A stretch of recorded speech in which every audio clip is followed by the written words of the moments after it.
What's up, Go community? This week it's just Zack and I, and we're celebrating the 25th anniversary of the original PlayStation. Zack schools me on its history, and we share our and our listeners' best memories of the now classic system. We also give our 2 cents on the Series X and S pricing structure, and you also hear Alyssa's impressions of a dark mystery game called The Suicide of Rachel Foster. Live in your world, play in ours. This is The Gaming Outsider. Greetings, programs, and welcome to episode 312 of The Gaming Outsider, a video game podcast with a focus on our incredible community. It's Monday, September 16th. I'm your host, Scott Clark, and joining me is Mr. Zack Parkerson. What's up, man? Oh, hey, man. It's just you and me this week. It is just you and I this week. Unfortunately, CB is not able to join us, and I don't mean to start the show off on a down note, but unfortunately, he received some unfortunate news literally yesterday.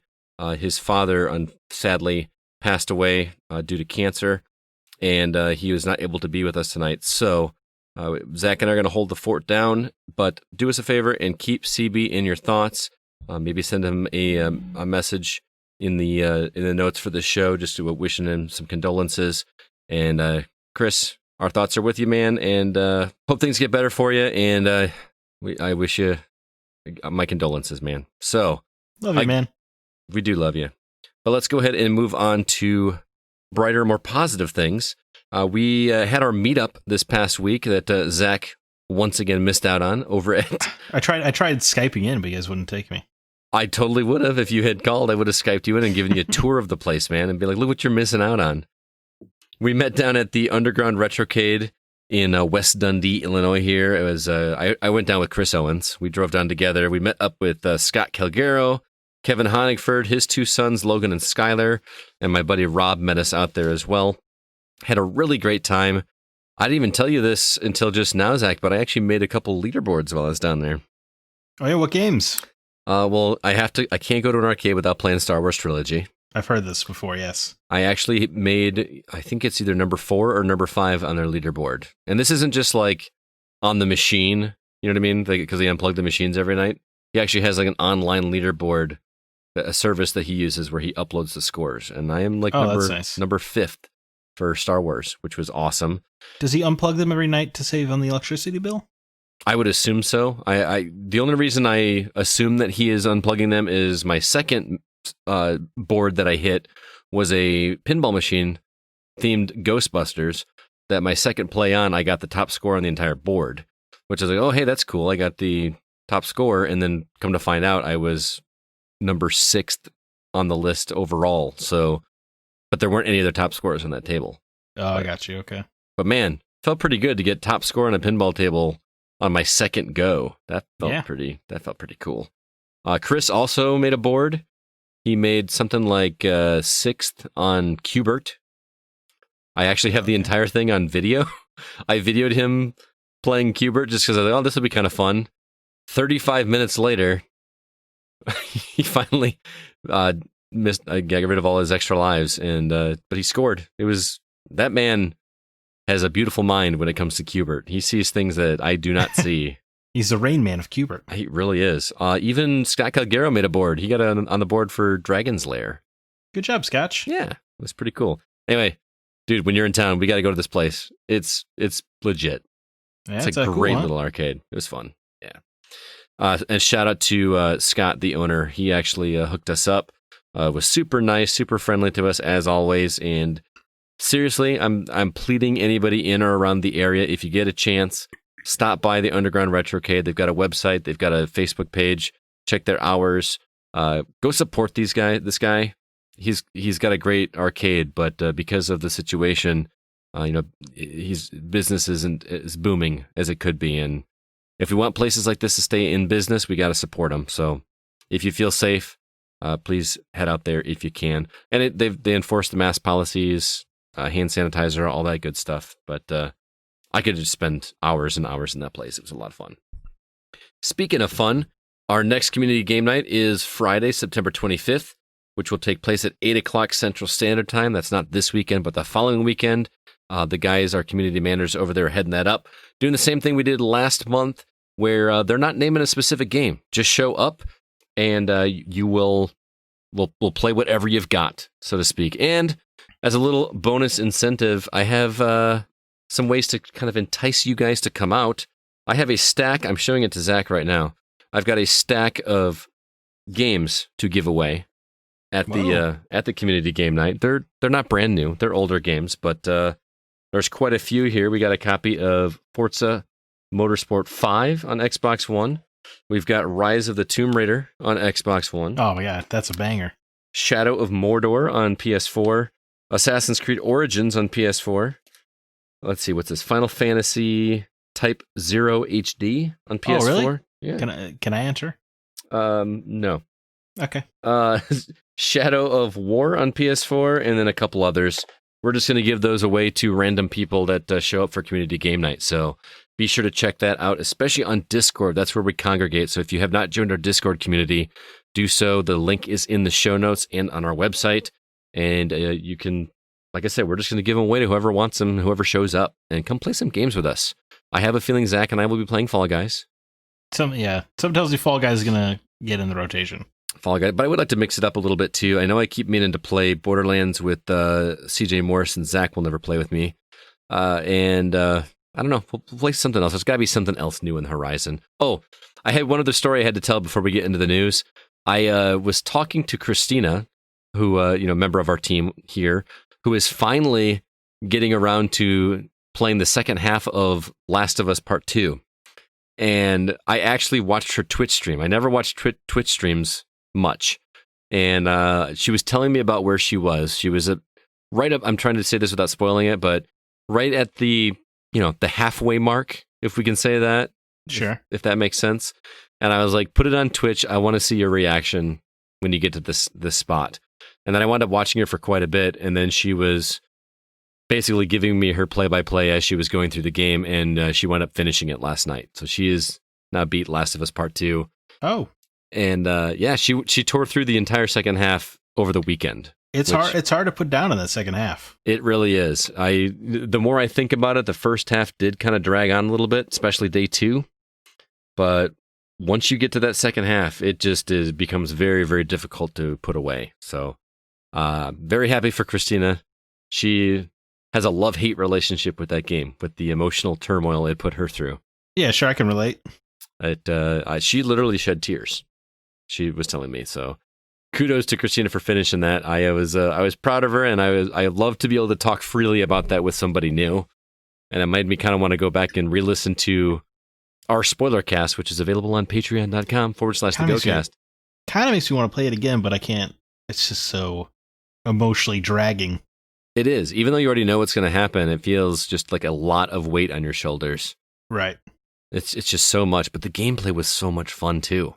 I definitely agree. I think it's up there, one of Naughty Dog's best playing games for sure. And I'm not just saying this because she agreed with me, but she actually shares in my opinion of the ambiguous portion of the ending in terms of one particular character's, I don't know, where were they going? If that makes sense. Can I say that? I'm sure you could probably find Neil Druckmann answering that somewhere. In Last of Us Part 3, right? Yeah, well, it's got to happen. No. It's going to happen, man. With as well as this game sold, I feel confident Last of Us Part 3 is going to happen. I think I mentioned in this spoilercast that at this point, I kind of want a Part 3 now. I didn't. It's just because. Oh, wait, no. Never mind. I can't talk about it. Yeah. If they do a Part 3, there's a specific character that it needs to follow. I get where you're going with, and I agree. I don't need a Part 3. But anyway, that was a lot of fun, and it brought back some memories of 3 months ago when that game came out. And every month right now feels like its own year. So that's true. I was just grappling with the fact that Final Fantasy VII Remake came out this year. It's hard to even imagine. It seems like so long ago, doesn't it? Yes, it feels like a different decade. That was April, wasn't it? I think, March, end of March. End of March, early. Oh man, that seems like so long ago. Anyway, let's go ahead and jump into the week's news.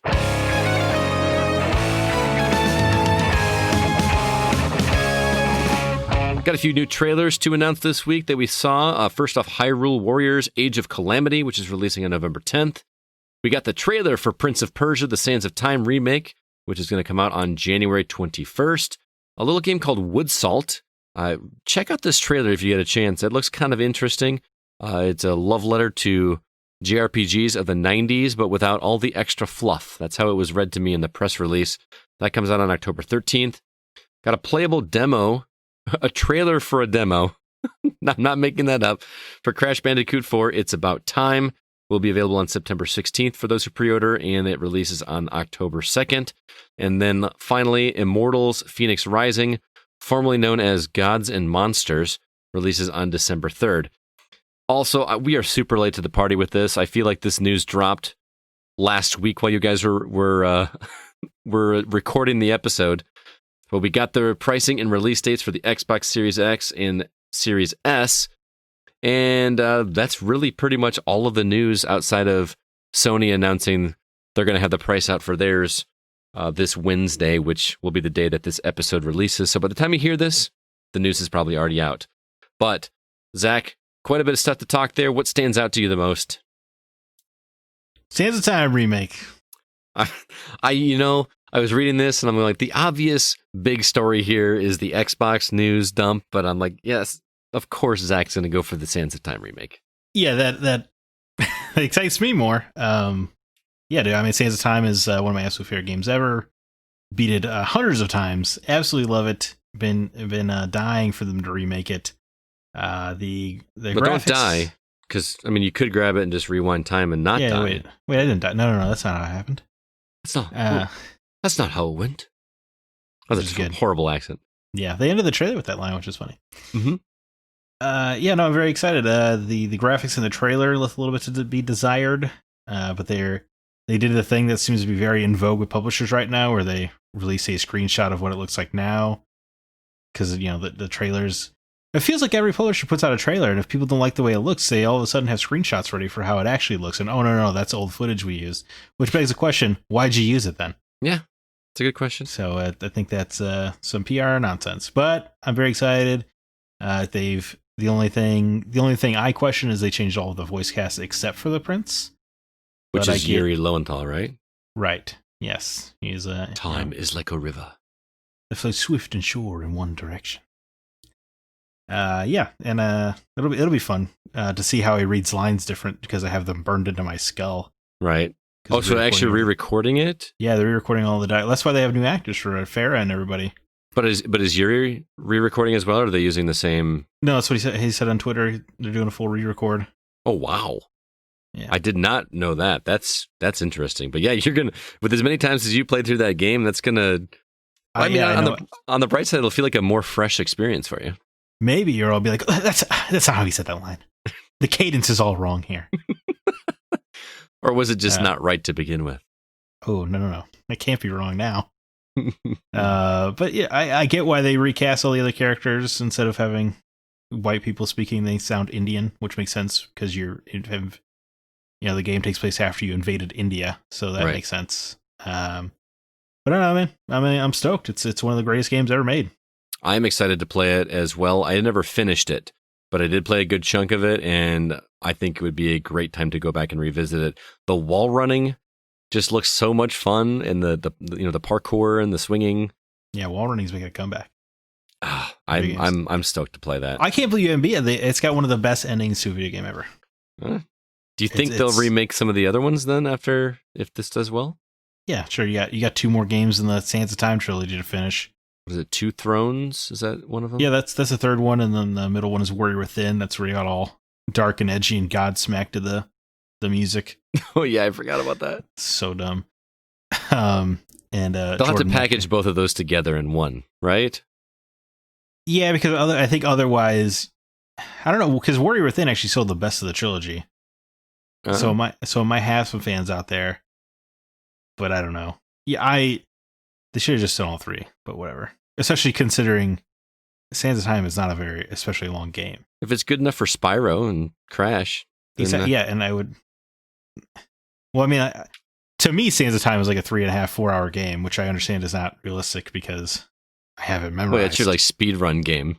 Yeah, well, when I'm speedrunning, I can do it in under 3. But yeah, I don't know.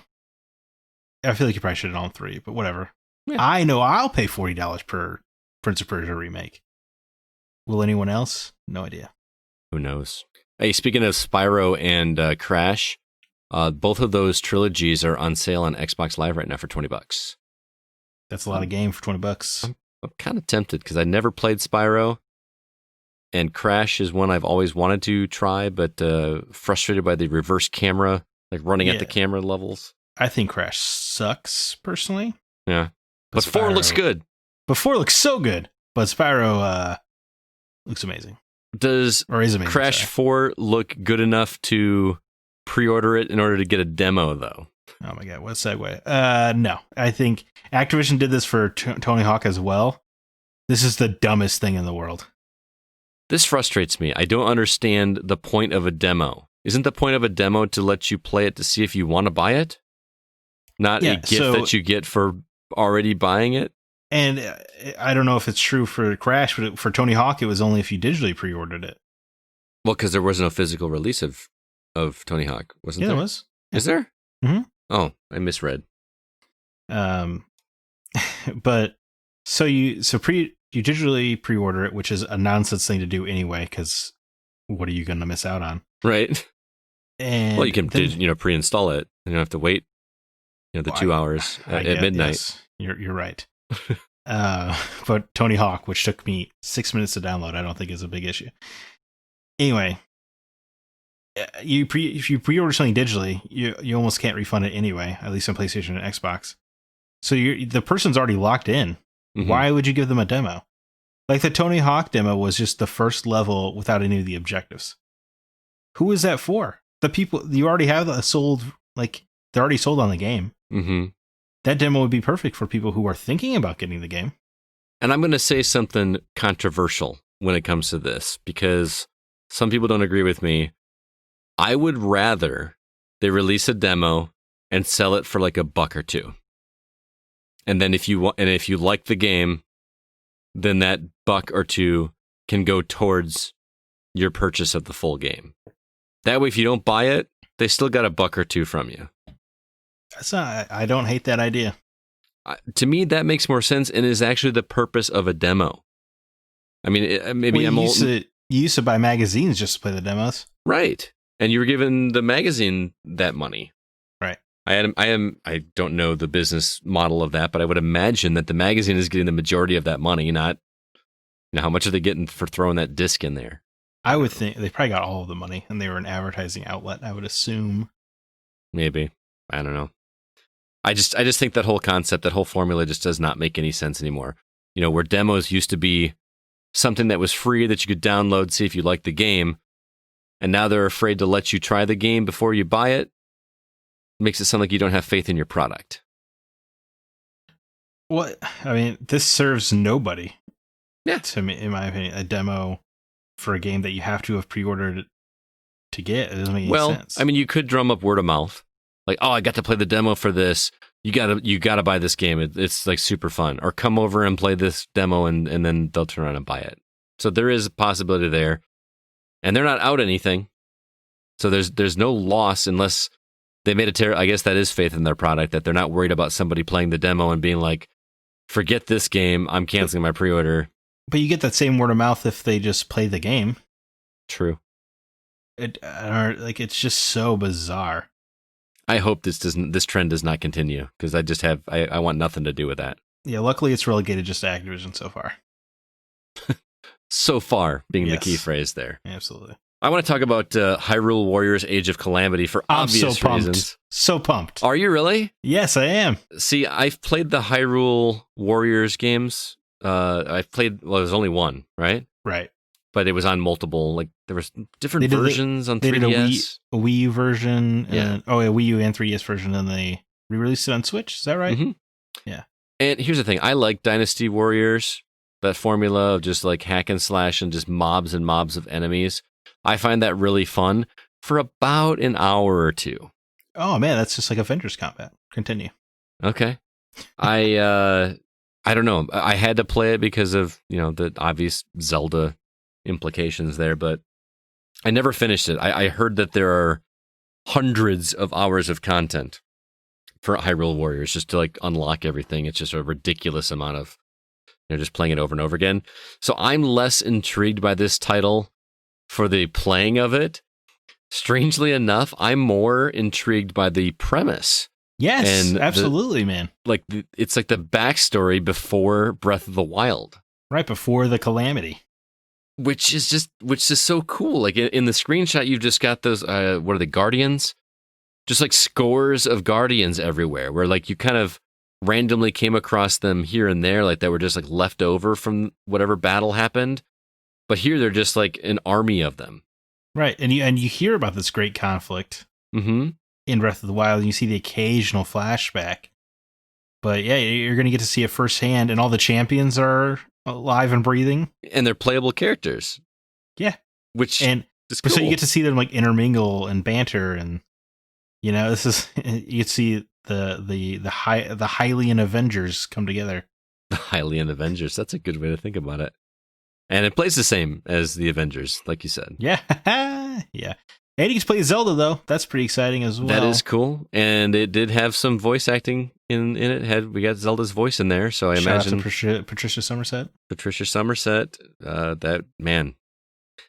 I'm not super stoked to play it, is the thing. Yeah, I don't... I already know I will play through it once for the story and then be done with it, because I cannot stand the Mosuo gameplay. It's not for me. I would almost be better with these games if they just kept it super simple. Like some of the early Dynasty Warriors games. I feel like sometimes at least with the last one, they overcomplicated it by trying to include Zelda weapons, like the bombs and the boomerangs. And here they're going to complicate it further with the multiple characters. If I'm playing a Zelda game, all I want to play as is Link, maybe Zelda. I mean, it's cool that these characters are there, but I'm just going to always be thinking I could have the Master Sword right now. And right. I don't know. I could be in the minority of that, though, too. Would you... I can't remember the Master Sword story in Breath of the Wild. I don't remember either. I will say this trailer made me kind of want to go back and replay Breath of the Wild, though. Yeah, same here. Which is a scary thought, because there's so many hours of that game. But I don't know. Yeah, but you had to find the Master Sword yourself in Breath of the Wild, because everything's so organic and amazing. Mm-hmm. Yeah, so I think it's cool. Nintendo is letting us, breathe and linger in this Breath of the Wild universe a little longer. Mm-hmm. So often with Zelda, you get a great story and a great setting, but then they hit the reset button. But now we're getting Breath of the Wild 2. We're getting a Breath of the Wild prequel. I kind of like that, especially because I connected so much with Breath of the Wild. Right. That I am excited to live in there a little longer. And this feels like a good tide me over while we wait for Breath of the Wild next year. It's not a full, actual legit Zelda game, but assuming that game's going to come out next holiday season, this is fine in the meantime. Plus, that gives me time to maybe play Breath of the Wild again. Right. Just because it just got me amped for it. I don't know why. I think, when you keep a brand alive like this, or I'm talking about Breath of the Wild specifically, you get reminded of all the good times you had. I know. And I connected to some of those, like Mipha, the Zora champion. I really enjoyed her story. I want to see more of her. And I only have bits and pieces of it because I played through it so quickly at the time. And, now that I've got a Switch Lite, which in my opinion is a much more comfortable handheld than the original Switch, I can start a fresh thing and just kind of carry it around with me, which is something I didn't do when I played it originally because I played it on my TV most of the time. I could just carry that around and knock out a few of those dungeons. What were they called? Shrines? Yeah, shrines. I could just knock out a couple of shrines on a lunch break. Yeah, when that game was out, I carried the Switch with me everywhere. Did you? Yeah. I rarely use it on the fly, but now that I have the Lite, that thing goes in my backpack everywhere I go. It's with me all the time. You swear by the Lite. But speaking of, Breath of the Wild, Immortals Fenyx Rising is so clearly a clone. I mean, very obviously. This new trailer doesn't seem quite as in your face that it's Breath of the Wild as the first one did, like back when Ubisoft first introduced it. But it's still... Yeah, the first trailer did the same tracking shot to a cliff that Breath of the Wild did. Exactly. Yeah, there's no getting around it. I think this game looks really cool. It looks fun. I like, the female protagonist. Well, you get to make your own protagonist. Oh, do you? The one they showed in the did- trailer was... After the Ubi Forward event, they did a gameplay demonstration, like 12, 15 minutes of gameplay. Oh, I missed that. Well, that's cool. And yeah, you can make your own. You get to make your own Fenyx. But I like that in the marketing. It's a lady. That's nice. Yeah. But it's we're seeing the beginnings of the wave of Breath of the Wild clones that we'll be seeing for the next 3 to 4 years. Oh, probably. But it's nice to see something from Ubisoft that doesn't fit into their mold. Yeah, it might if it's a Breath of the Wild clone. There's going to be towers, right? Sure, but you access them in such a different way. It's not really like a checklist. Right. So instead of a little magic carpet you hold over your head, you're going to have Phoenix wings. That's the big difference. You do have big old Greek wings. I'm a little Icarus's wings. Frustrated by the title. It's the worst video game title since Horizon Zero Dawn. At least Horizon Zero Dawn grew on me a little bit. It meant something by the end, yes, but it's still, when you picked up, it means nothing. I just thought Gods and Monsters was a great title. Imagine you have the title Gods and Monsters secured for your video game. Mm-hmm. And then some fool comes up to you and says, no, we're going to rename it. And what they cook up in the marketing department is Immortals, Fenyx, horrifically misspelled, Rising. Yeah, Phoenix spelled with the Y. And an F. Bothers me. It's infuriating. I feel like there had to be something in the trademark of Gods and Monsters. There's no other reason to change that name. That's and that good. Even if you have to, that's the best you could come up with. Yeah. I mean, thankfully, people like you and I aren't gonna not play it because of the title. We're sold on the game already, but no, Gods and Monsters sounds like epic and important. Immortals Fenyx Rising sounds like a mobile game. That's a good point. It does sound like a mobile game. Plus, I feel like Gods and Monsters is a little bit more descriptive. Like when you say, what's that? Because which mythology is it based on? Greek. Like that. What's that Greek mythology game? Oh, Gods and Monsters. Immortals Fenyx Rising doesn't sound like Greek mythology. I mean, I guess Phoenix is in there. I get it, but no, you're right. It doesn't. It's nonsense. It's crazy nonsense. Lots of good games coming, man. We are in the throes of fall, as it were. A lot of trailer banter we just had. Should we actually talk about what? I mean, I would say talk about what people want to hear about, but there's no way you haven't heard about this news in detail yet. So I don't want to beat a dead horse with this Xbox Series X and S talk because you guys have all heard it already. But I do want to make a quick note about the pricing because, as you guys are aware, they're offering a monthly, I don't know, not a subscription, but basically a rent-to-own type situation where instead of paying... Absolutely. It's such a good move. That's so smart. It is. I mean, if you think about it, that's what they've been doing for cell phones for years. Right. Which brings up a whole other argument about why people are upset about paying $600 or $700 for a console when they've been paying it every 2 years for a phone. Anyway, it's a whole other thing. So I did the math, and what I did is I took the $35 or the $25 per month that you would pay for this for the 2 years, and multiplied it by the 24 months, subtracted out the cost of the console, and calculated out how much per month you would actually be paying for the Game Pass. So for the Xbox Series X, if you paid $35 a month, what you're actually paying for the Game Pass subscription is $14.19 a month. So you're saving 80 cents by doing it this way, and you're not having to have the lump sum of $500 on the onset. Alternatively, if you pay the $25 for the Xbox Series S, you're only paying $12.53 a month. So it again seems like the better value, not just because of the lower price point of the S at $299 versus $499, is still the Game Pass because you're saving what, $1.47 or $1.46 on the. I'm sorry, is it $2.46? Anyway, yeah, I don't know. I just thought that was interesting that you're actually saving a little bit of scratch on the Game Pass there. Thoughts? Am I overthinking it? No, I mean, I think this is an absolute brilliant move. I think Xbox is poised to disrupt the entire video game industry as we know it with the Series S. I mean, it's going to sell so well, right? I mean, I'm not saying it's going to sell PS5 numbers, although PS5 is not going to have a whole lot of hardware to sell on at launch. I think it's going to sell super well for a few reasons. One, as far as we've been told, the PS5, right, the digital and the optical versions are the same system, Right. So the price is going to be, pretty close. Right. You're probably within $100 of each other. This thing is $200 cheaper than the alternative. It is cheaper. It is cheaper than a PS4 is currently. Mm-hmm. And you can get it for only $25 a month, I assume, with good enough credit. Right. I mean, and it is a streaming box, yeah. So you get $25 a month. You get to pay off a video game console slowly over time. And sure, it doesn't have 4K, but I got news for the diehard gamers. Nobody cares about 4K that isn't listening to this podcast. Mm-hmm. And you get a Netflix of video games now with EA Access. Yeah, that's another thing we didn't even talk about. For only on the outside, you're only paying $10 more a month than you would if you just bought it outright, right, and got the Game Pass subscription.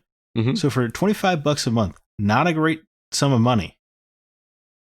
That's 2 subscription services. That's Netflix and Hulu. Yeah.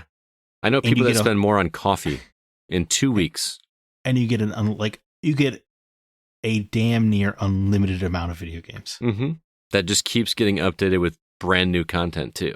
It's not and I'm not knocking Sony. It's not like PlayStation Now where you get several month old games for free. Right. Or if it's first party, years old games on PlayStation. Right. So on Xbox, you're getting those first party. You're getting Halo the day it comes out for a box you just bought for for what it would cost. It's less than an order on Postmates. You know who this is really going to sell to? I didn't even make this connection until you brought up EA being added to there. The people that only buy a console or buy the only game they buy every year are the sports games. This is your next gen box. Even if you're a PlayStation person, I feel like this is your next gen box. I mean, yeah, if you're the 1 or 2 games a year person, this is the no-brainer option. Mm-hmm. Not like you said, not the hardcore, enthusiasts that are going to want the top tier thing and the best available games too. Who does care about 4K? I mean, I do, but it's not a deal breaker. Yeah, I just think this is absolutely has the potential to be revolutionary. It might be disruptive in ways I hate because I love physical video games so much. Mm-hmm. But what is even to me, what is my incentive to buy a physical copy for only $25 a month? I get this. And an added side effect with their horrific naming scheme is people are going to be confused when they buy it anyway. And the dude at GameStop telling you there are some differences under the hood, but you're still going to get to play the same games. There's no reason for you not to defer to the S. Yeah, your average mom or dad or grandpa that goes in and buys this into the store, they're looking for, can this game play on this console? And they're going to see the $200 price difference and say, obviously, I'm going to go for the $300 version. Scott, I didn't even think about parents. You go to do your Christmas shopping, so you only got to throw down $25 up front. Yeah. Oh my! Yeah. And if you're a parent, odds are, you know what you're doing with some of your money anyway. But also, you're going to barely notice the $25 a month, right? And that model, to me, seriously just continues to amplify that Xbox is not doing this to sell consoles. They're trying to sell people on Game Pass and getting into the Microsoft ecosystem. When all this nonsense Phil Spencer has been spouting about, we don't really see PlayStation as a competitor, kind of makes sense now. Well, and when we all heard that, we all took that as they're not a competition to us. That's not what he meant. He meant that in the way that Microsoft and Sony, up to this point, weren't in direct competition with Nintendo. That they're just looking at different worlds. That's, I think, what he was getting at. Yeah. Looking back at it now. So now there are 3 major video game consoles all serving what it feels like very different needs. Right. It's just kind of a crazy week. And how about that? I know we said we were going to talk about it, but that whole way that thing got revealed, because I was literally texting you guys while you were recording. Right. And I didn't want, I refused to put it on the show because I was like, this has to be a rumor. Yeah, it was, but it was, you're right. It was at that point not official when I was texting it to you guys, but it was being covered by every major news outlet. It started. Well, I didn't know that as mid-recording. Right. Well, and I wasn't going to stop the recording to be like, we need to report this right now. Yeah. Because, man, how good of that timing had been if we had gotten that on there. Right. If only we recorded at 3 a.m. when they finally confirmed this. Did you see Microsoft's response? It was like that meme. There's a meme floating around of like a puppet that like looks forward and then slowly looks backwards, like he does this backwards glance. That was all they tweeted. And then the next morning, was it Xbox Game Pass? Just their first tweet in the morning was, "Hey guys, anything happened last night?" Just it's so funny to me. Anyway, so in answer, everyone's looking at PlayStation now. Like your move, like, the standoff is over, and we still don't know the prices of these. However, they are doing a online stream to talk about the PlayStation 5 on Wednesday of this week, which presumably is when we're going to get the price of the optical version and the digital version. Everybody's doing it, Zach. We might as well. What's your guesses for the two consoles, the PS5 digital and optical? 600 and 500. I am so glad you said that, because I feel like everybody that I've been listening to on every podcast I listen to is saying, except for one, is saying they're going to be 500 and 400. That seems to be like the general consensus. And, well, I should let you finish. Why do you say 600 and 500? Okay. Okay, and I know I've been saying for months they can't do 600 because of the memes and the reputation they had with the PlayStation 3. Mm-hmm. But as time has gone on, and Sony's attitude has been a certain way, mm-hmm. I'm convinced, and they're probably right, that they see this as the premium gaming console. This is the one that does 8K. This is the one that does 120 frames per second on everything. So I think they view it as a premium luxury console. Almost like, AirPods are like a luxury item, right? Everybody wanted them because of that. Right. And then I also think that has the knock-on effect of making the $500 console, the digital one, the one they actually want you to buy, mm-hmm. seem all the more appealing, because you're going to be like, $600 for, I can save $100 by just losing the disk drive, and then it's on the same price as the Series X. And, I'm so attached to God of War or Uncharted or The Last of Us. So, like, of course, that's the console I'm going to get, but I'm not going to pay an extra $100 for a disk drive. Right. So now I think what they want to sell it for is 500. I think that's what they want you to pay. So mm-hmm. I think they're almost upcharging the disk drive one on purpose to make you want the disc one, diskless. And I have to agree with you. I think that Sony is in a position where they feel like they can get away with that price point for a couple of reasons. Number one, they're still ahead. I mean, yeah, you know what?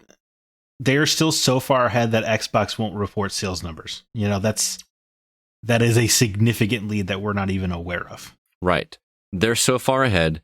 Number two, they have games at launch that people want to play. There's nothing on Xbox that I can't play on my Xbox One. True. At launch. So the only real incentive for the the Series S or the Series X is going to be some better graphics, some better loading times, and this sweet $25 or $35 a month deal to get into it. So in essence, even though, and you said that PlayStation is like the luxury, is that what you said? The luxury product? The premium product. Which is interesting because, again, not fanboying here, but isn't the Series X still slightly better looking under the hood than the PS5? I believe the claim that is the most powerful console ever made is still true. Right. Yeah. So it's not even technically speaking. I'm not saying technically in the I can't think of the right word. I'm talking about technology wise. It's not superior, but it is superior in that it has experiences that you can't have anywhere else but on the PS5. Right? Yeah, their suite of first-party developers is insane. Right. On top of that, they reported today that they are going to have even fewer PS5s available at launch because of the pandemic situation. So there's going to be a shortage of these consoles. I mean, at this point, I don't think I'm going to get one just because I don't even, if I even pre-order, I'm not on the lottery system. I'm not Yeah. going to get one at launch. You know what I mean? It's just the likelihood of me getting one, and I'm not going to F5 my way to getting one. I would like to have one someday, but I don't have to have it right away. But I could also say the same thing about the Series X or S. You know, it's funny because that's also my mentality. I'm like, this is not worth pressing F5 for. But I did do it for the Switch, and I don't know why. On launch day? No, I guess it wasn't on launch day. And also, no offense, but the Switch was something, it was something we hadn't seen before. Yeah, it's something new and exciting that does something physically different than another console. And okay, no, I'm solving my own puzzle. Sorry, it's live to tape. But they also had Breath of the Wild, which is a radical reinvention of a video game franchise that we all love and adore. True, that you could only play on the Switch. They didn't make it available on the Wii U or It was on the Wii U. Oh, you're right. You're right. Yeah, but Nintendo had a Wii U. I was saying Nintendo pretended that wasn't the case, as did everyone else. Right. So anyway, I think that Sony, whether intentionally or not intentionally, is creating demand for this just by, with the shortages, which is normally a Nintendo move to do. Mm-hmm. Like, we only have so many digital copies of 3D Super Mario All-Stars. Yeah. Which still boggles my mind that that's a thing. But because there's going to be such demand for it, they know that people will buy, when there is plenty of them, will buy them and turn around and scalp them, and people are willing to pay $8, $9, $10, $1,400 for a brand new console at launch. So there's no reason that they can't sell it for $6 and $5. Yeah, I feel more confident about my pricing guesses than I ever have. Yeah, mine are actually exactly aligned with yours. I was going to say the exact same thing. I think that they'll announce it at 6 and 5, and they'll come out with a reason to call it a premium console experience, like you mentioned. They're going to get a lot of crap for it, especially from the Xbox fan base that are going to be like, yeah, we won this. Our console's half the price. Although that's a key point there. Do they want Microsoft to be able to say, come over on our side for half the price of a PS5? I mean, honestly, more damning, I think, is the monthly payment plan option. Yeah. Because yeah, it's a $500 console, the Series X, but you can view it as, I can get it for $35. Really? You can get it for, $20. Because it's just if you're paying for Ultimate already, it's only $20 more dollars. Yeah, that's a great point. Or the S is only $10 more. So it's almost like, is Sony going to think about a monthly plan? But I don't. The way this is not the PlayStation company that launched the PS4 and appealed to the hearts of the gamers. This is they have transformed their image, and I think that I would assume PlayStation thinks they are above a monthly payment plan. I would be surprised if they did, especially because unless they've got something else up their sleeve that we haven't seen yet, they don't have a premium service like Game Pass. You're right. For PlayStation as an add-on value. Plus, if they have a more expensive console, then you're looking at a higher. They're like stuck in this spot where they can't offer a subscription like that because they don't have the pack-in. Well, you could PlayStation Now, I guess, but that doesn't have the reputation of Game Pass, right? And Game Pass just locked down EA, which is pretty major. Because that's not going to happen. Like because I feel like if EA were ever going to partner with somebody on a subscription service like that, it would have been Sony before Microsoft.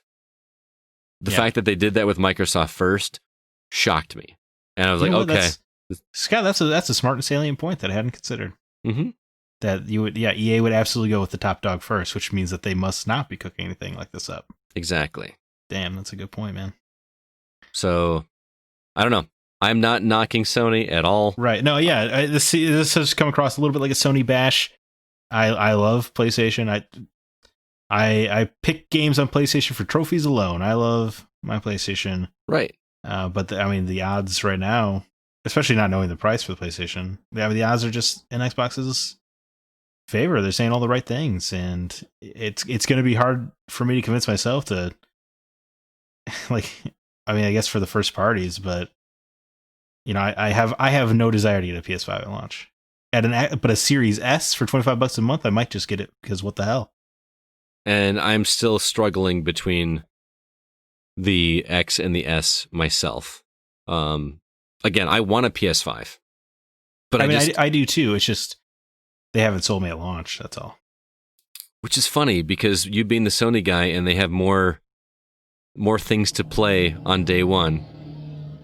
Just that screams like you need to have a PS5. I love Spider-Man, but the Spider-Man spin-off is not worth $600. Okay. $640. Yeah. Great point. But if it was like the first Spider-Man game, like the Yuri Lowenthal one, maybe I would have been convinced. But that's just I've already played a version of Miles Morales. You know what I'm saying? Like, right. I don't know. I'm like I mentioned, I was going to this point a second ago. I'm torn between the discless and the X because you know me, I don't use discs that much. Right. However, I like to have the option. Well, if you want to go backwards compatible with your original Xbox or 360 collection, you're gonna need that or 4K movies. My Xbox has been my 4K movie player, which I don't have a ton of. But again, if I want to watch a disced movie on 4K, that's nice. Yeah, and the longevity, because it'll last longer for seeing games at their best. Well, that too, and I do have a nice 4K TV, and it seems like an extra $200 to get the premium looking. I just feel like my heart wants to go with the 5 with the X. I think when I walk into the store, I would probably get an X. Yeah, because it's only an extra $10 a month. Yeah, like it's so easy to rationalize it that way. It's so smart what they're doing. I agree. Yeah, and the most important aspect of this is, of course, that every time a new console cycle starts, whoever's on top fails spectacularly at the launch. True. Yeah, PS3, Xbox One. It's PlayStation's turn again. And again, this isn't us hoping for that to happen. I want to be clear, because this does sound like we just like want Sony to fail. That's not at all what we want here. It's just an interesting way that this is going down, and I'm looking forward to seeing how it all plays out. So I love how we said, well, this is a week old news, so we're not gonna go too deep into the weeds on it. And yeah, but I guess you and I hadn't talked about it yet. I guess so. That's true. I've been so busy, I've barely talked to you, even via text this week. Yeah, that wasn't a hey, can you edit this review for me? Yeah, just work. You've only texted me about making me do things. I know, right? Zack, get to work. Well, let's go ahead and move on. As a reminder, we do have a Patreon. If you guys would like to help us out with the show here, the website is patreon.com/thegocast. Any donation you do helps us make the show better, and it also might give you access to some bonus content, including our drunken game trivia that Jordan Derringer High and CB participated in. Also, the spoiler cast for Ghost of Tsushima with Zack and Nate Wilcox. And I spoke with Spencer this week, and he is planning on a Break the Seal episode on Tony Hawk, which you guys love to give me crap about on the episode last week for not having played the original Tony Hawk games. Nice to know you listen. I did listen. There's a lot of Scott bashing, I must say. Yeah, there was. Yeah. Yeah. And then we're doing a retro outsider episode on racing games. We talked to Christina, who had never played the Burnout games. And also, she's never played Blur or Split Second. And those are 3 games that I would really like to go back and revisit. So we're going to do an episode on those 3 racing games as well. Split Second is so good. Isn't that the one where like the planes are exploding and change the course? I can't wait to go back and play that game.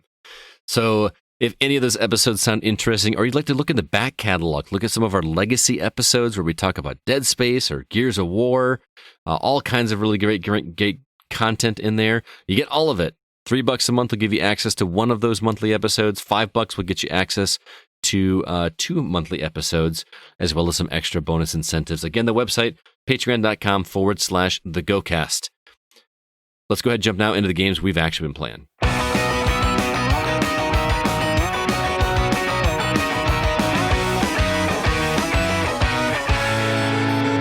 I almost don't want to hear it, Zack, because I'm so inundated. I haven't touched Ghost of Tsushima. I haven't touched Tony Hawk. I haven't touched Avengers.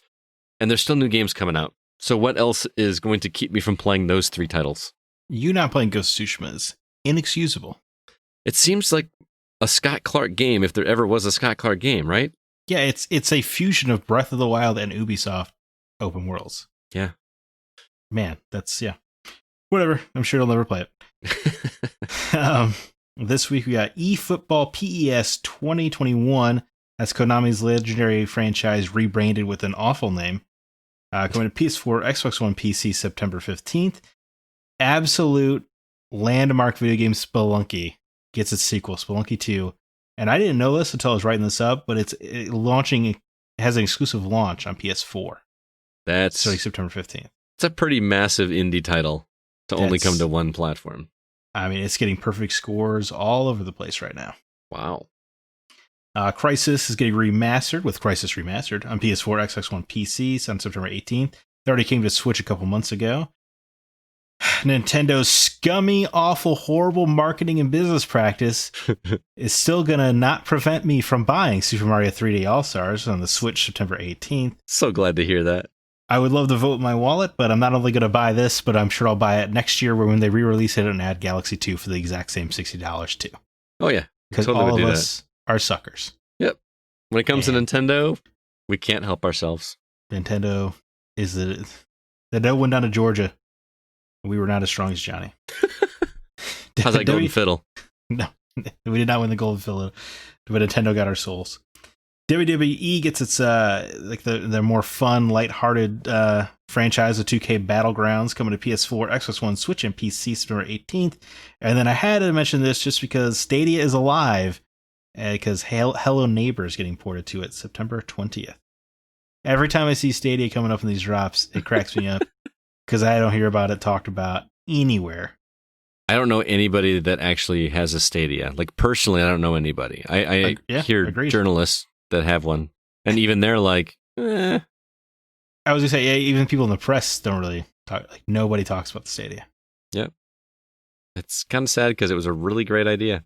But hey, that Lost Words game I was really excited about coming out of E3 2019 is a Stadia exclusive for like 2 years. So that's great. Great. Awesome. I am 100% playing Super Mario 3D All-Stars. I pre-ordered it the day it was announced. You sucker. You know it's digital. It's not going anywhere. Well, I'm sorry, that's not true. I bought a physical, actually. Oh, really? I bought a physical copy. I'm surprised to hear this. Yeah. What's your favorite of those 3 games? Oh my goodness. That is a tall order. I know it's not Sunshine. No, it's not Sunshine, but I still think Sunshine is underrated. No, I think Sunshine's great. I love Sunshine. It was Sunshine has a lot of mean-spirited objectives in it. I remember, but there's some of that, and the controls on the GameCube controller were just awful. They better let me invert my controls on Mario Sunshine, or I'm not even going to bother, because that's just unexcusable. It is tough, because to me, Mario Galaxy 2 is far superior to Mario Galaxy. I think Mario Galaxy 2 is the best Mario game, personally. I think you may not be... I can't say you're not wrong, because I've been listening to Hollywood Outsider, and apparently I'm not allowed to say that anymore. But it's such a great game. It's just so good.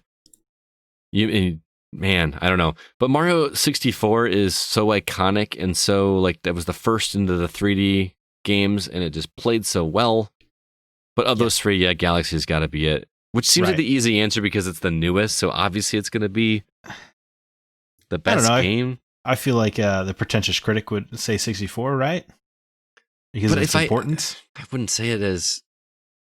It's a good game. It still is a really good game. I think it holds up in a way a lot of 3D games don't. That Ocarina, of course. I want to rebuttal of something you guys were talking about on the show last week about how up-res they don't look. You know, how they don't look. They still look cleaned up.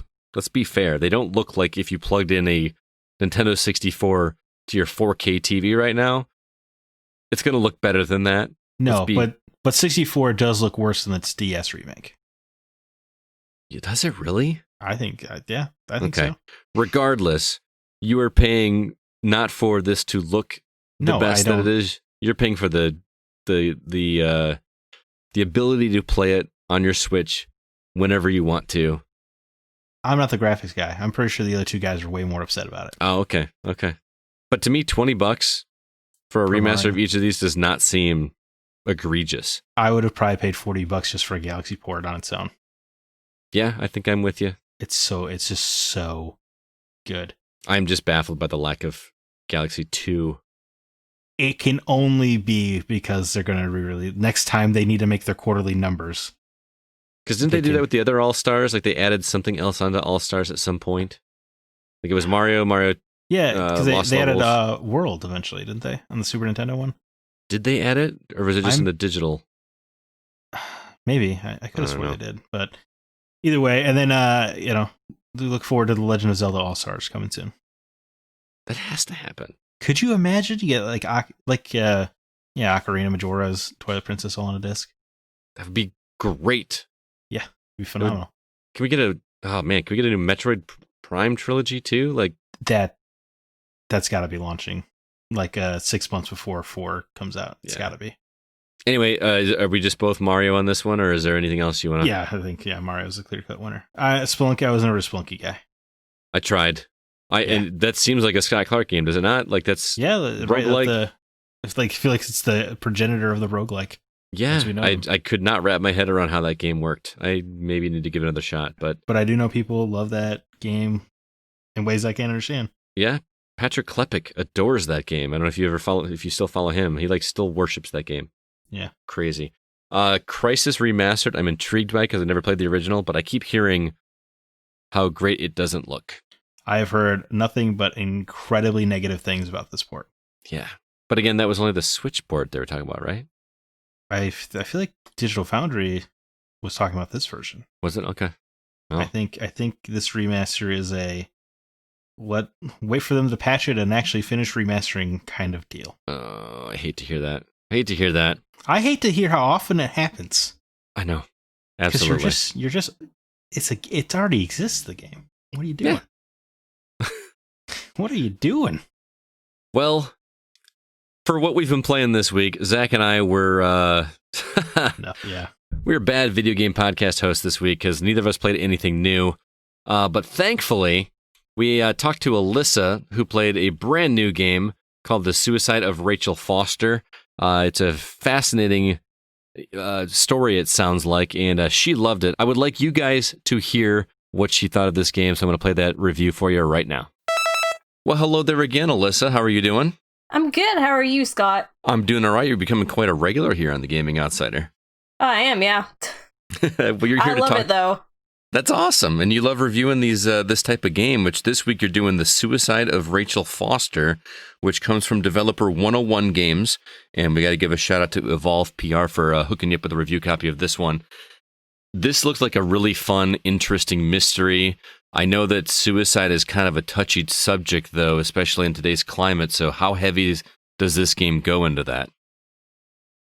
Well, first off, the game starts off with, before you do anything, the screen pops up with a trigger warning for suicide and also sexual abuse. So right off the bat, you're warned, and they tell you if you are triggered by that, either don't play it or play it with someone else with you. So it tells you right off the bat, and it's about this woman who inherits a hotel that's very much like the Overlook Hotel from The Shining, from her father who just died. And her father had an affair with a 16-year-old girl who killed herself. So you go to the hotel and go through it, and you're just interacting with objects, figuring out what happened to the girl, Rachel Foster, seeing why your dad did what he did. So is Rachel Foster the 16-year-old girl? She is, yes. Okay. You play as a woman named Nicole. Okay. But it's very similar to Firewatch also because you're talking to a man named Irving over a walkie-talkie the whole time because you're snowed in. So that's all you had to tell me. Is this like Firewatch? I'm automatically sold. It is really similar, and I really love that aspect. It was very cinematic, looked great, and the story was really interesting, but it is very heavy and dark and disturbing. So is it almost a good thing that it's kind of short then? Because I know you told me it's like only 3 hours. Yeah, it's about 3 hours, and I think some people would probably find it too hard to play if it were longer. I mean, some people are going to find it hard to play anyways, but especially with one of the endings, there's 2 different endings, it's really, really tough to stomach. Now, is it done, I don't know how to say this delicately, I mean, is it done tastefully, or is it going to really upset people, or is it going to make people angry? In my opinion, it wasn't done very tastefully. It kind of almost glamorizes suicide. Glamorizes it and makes it They make it look like an almost viable option. Okay. Like in a 13 Reasons Why kind of way? Yeah, they do. Okay. Well, I know a lot of people, because there's a lot of mixed feelings about how people feel about that television show, which on Netflix, which, it is not endorsed at all on this show whatsoever. I'm just trying to find a comparison. Yeah, it's hard to explain. Some people are not going to agree with the messaging they're projecting. Some people will probably find it, okay. It's really up to the person playing. Gotcha. So I'm curious how the gameplay works, because it sounds like this is going to be a very divisive game in terms of its subject matter, much like a lot of other TV shows and games in the media. But I know you said it's like Firewatch, and in Firewatch there was a lot of looking at the map and following a compass. But I get the impression from the trailer that this is more of like an investigation, solving solving a crime, so to speak. How does the gameplay work? It's just exactly like Firewatch. You have a map of the hotel, and you get an objective, and you just have to go to whatever room the objective is in, and you complete it. So you're just following the map of the hotel. Okay. And then you're walking around and interacting with objects. Very simple. Gotcha. It doesn't sound like a relaxing experience like your game, like the game you played last week, though. No, it's not relaxing, but it is a very interesting story, if a very dark one. Is it like jump scares? Would you consider it a horror game, or is it just more of a mystery? There are a few jump scares, but it is more of a thriller mystery kind of game. Gotcha. I'm intrigued just because of the Firewatch aspect, and the subject matter seems a little heavy for my taste, but I'm curious your final thoughts on it in terms of recommending it to our listeners. If you enjoy playing games that deal with mental health, and you're a fan of, games like Firewatch, you'd probably like this game. You'd probably have an interesting time playing it.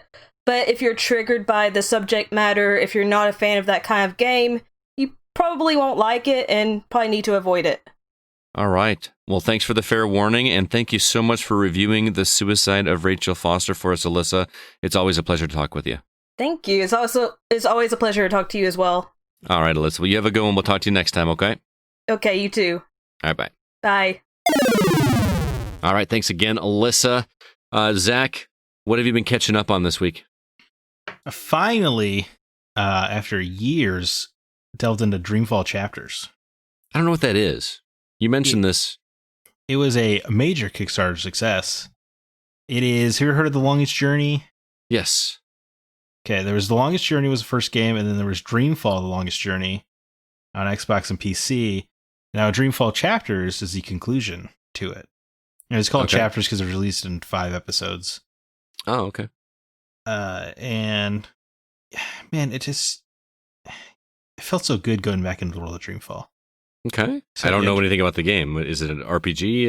It's like the first 2 games are point and click adventure games. So I guess the closest you would call this like a old school adventure game. Okay. Except it has like 3D movement, kind of almost Shenmue-esque in the way it exists within just the little points of life. Oh, so it's got really crappy voice acting. No, it's actually got very good voice acting, okay. Which is nice. It follows Zoe Castillo. The second game ended on a major cliffhanger in like 2005 or 2006. And I played that game several times. I really like the story in the world. It's about a sci-fi world called Arcadia and like an old school fantasy world called Stark. And they're like parallel worlds to each other. And Zoe can go between them. So it's kind of the hook of the game. I've only beaten the first chapter, which ended on a cool cliffhanger. It's just, I held off on playing the Kickstarter version because I was waiting for it to come to console, and then it came to console, and I was busy with other games. And then, I have a hang up sometimes about like, well, the game came out a year and a half ago. Do I really want to pay full price, for it because it didn't have a physical release? But it went on sale for $8. So I finally snatched it up. And I'm very excited because I do care about that world and those characters, and it's nice to get them back. And what I appreciate about like video game revivals, and I guess animated TV show revivals, is just that they can do what live action cannot, and just keep the story going from where it left off. Even though, even though it's been 15 years, you don't have to account for why all the characters are aged because they Just redrawn the same. Yeah, it's I love that. That's so great, and it actually makes me somehow more excited to jump into Shenmue 3 eventually. That game you've been sitting on for forever. Yeah, I talked about it last week. Yeah, I heard. Yeah, but the difference is Dreamfall chapters will actually conclude the story, whereas Shenmue 3 did not. Yeah. So I don't need to rush Shenmue 3. What platform did you say you're playing Dreamfall chapters on? On PS4. Oh, okay. Yeah, which is where I was waiting for it to come out. It was kickstarted in like 2016. I don't know, man. It's just, you know what I mean? Like, it's just comforting when you come back to a world that you care about. Mm-hmm. You know, like I guess when the Prison Break came back, that was very exciting for me. Just get wrapped up in those characters again. Didn't you say that what's his name from that show was on Star Trek, by the way? Oh yeah, Robert Knepper, who plays Teabag, the pedophile serial killer, was playing a charming, handsome young man betrothed to Deanna Troi, which was really awkward to see. That is the first of many times you will be like, oh, that person is in Star Trek Next Generation. You got so many more to come. I'm excited. I'm almost on season 1. I watch shows slower, I guess, than most people. Apparently. My wife would have been through 4 seasons already. You know what? You know how you talk about you can't read a book because you feel like you're wasting time? Mm-hmm. That's how I feel about movies and TV now. Oh, really? Is because, like, I'm like, oh, what do you want to watch another one? That's 45 minutes, though. Because I don't, like, fiddle on my phone or anything when I'm watching TV. Mm-hmm. So it is dedicated TV time. Like, okay, I want to watch it, but that's 45 minutes where I can't be doing anything else. I'm close. If I'm watching TV, like, in the living room, that's when I'm got my laptop out, and it's more, and the TV is, like, background noise while I'm writing or I'm preparing formats or I'm doing anything podcast related. And then my time to watch without any distractions where I'm not on my phone or anything is when I'm going to bed. But then I fall asleep, and it's just like my bedtime story. I am using Next Generation as my bedtime show. Nice. Yeah. You fall asleep to the sound of phasers. Now, last week I heard you excitedly talking about how badly you wanted to play Tony Hawk Pro Skater 1 and 2. And I see that title here on your games that you've been catching up on, so you must have procured a copy. Yes, I foolishly and irresponsibly spent money I don't have on Tony Hawk Pro Skater 1+2 because I just couldn't. I was getting sick of it, Scott. Everyone's talking about this game. I love these games. I was talking about how great the recreation is. I was sick of it, man. I could not play it anymore. Mm-hmm. So went down, played it. And it's so good. Is it? Yeah, talk about like Dreamfall Chapter is like, oh, it's great to be in that world again, but like Tony Hawk, man, I felt like covering myself in a warm blanket with like a nice cup of cocoa. It felt so good. And I mean, I just played these games to absolute death when I was a kid. That was a perfect age for them to infect your brain, and I bought a skateboard and stuff because of Tony Hawk. Wow. So it's just, I mean, me and my brothers, we all got so into, we were horrible at it, but we got into skating, and because of Tony Hawk, we played these games to death together. I almost wish I had my brothers nearby to play with my brother Brandon or something. But I mean, it's just so good. I'm playing through Tony Hawk 1 right now. I think I'm like 40% of the way through. I'm doing every objective. It's a lot of fun. The first time I played it, I was so rusty, and I was getting really mad because I was like, I should be as good as I was, when I played Tony Hawk 10 years ago or more. Right. Where did these skills go? But then I took a nice sleep, Scott. And my brain put it together because I got back on there and I was killing it. That's how it works. It was insane. It was like my brain was like, oh, you need those skills back? Let me find them. So let me ask you this, because as I mentioned above, I'm going to be playing through some of this and some of the original for one of our Patreon episodes. I have the unique perspective of playing the new one and then going back to the old ones. Or do you think I should go back and start with the old ones with my current eyes and then play the original? What would be the best way for a newcomer to come into those games, do you think? Having just watched a graphical comparison video before getting on this show, I think you have to play the PS1 versions and then go back, because I don't know. That would be really hard. Yeah. To play 1+2 and then go to the old ones. Or I kind of feel the same way, but I have that unique experience that... Yeah, I was going to say it might benefit you, especially if you haven't played Tony Hawk before, and I know you're like, you're used to modern sensibilities in games, right? Mm-hmm.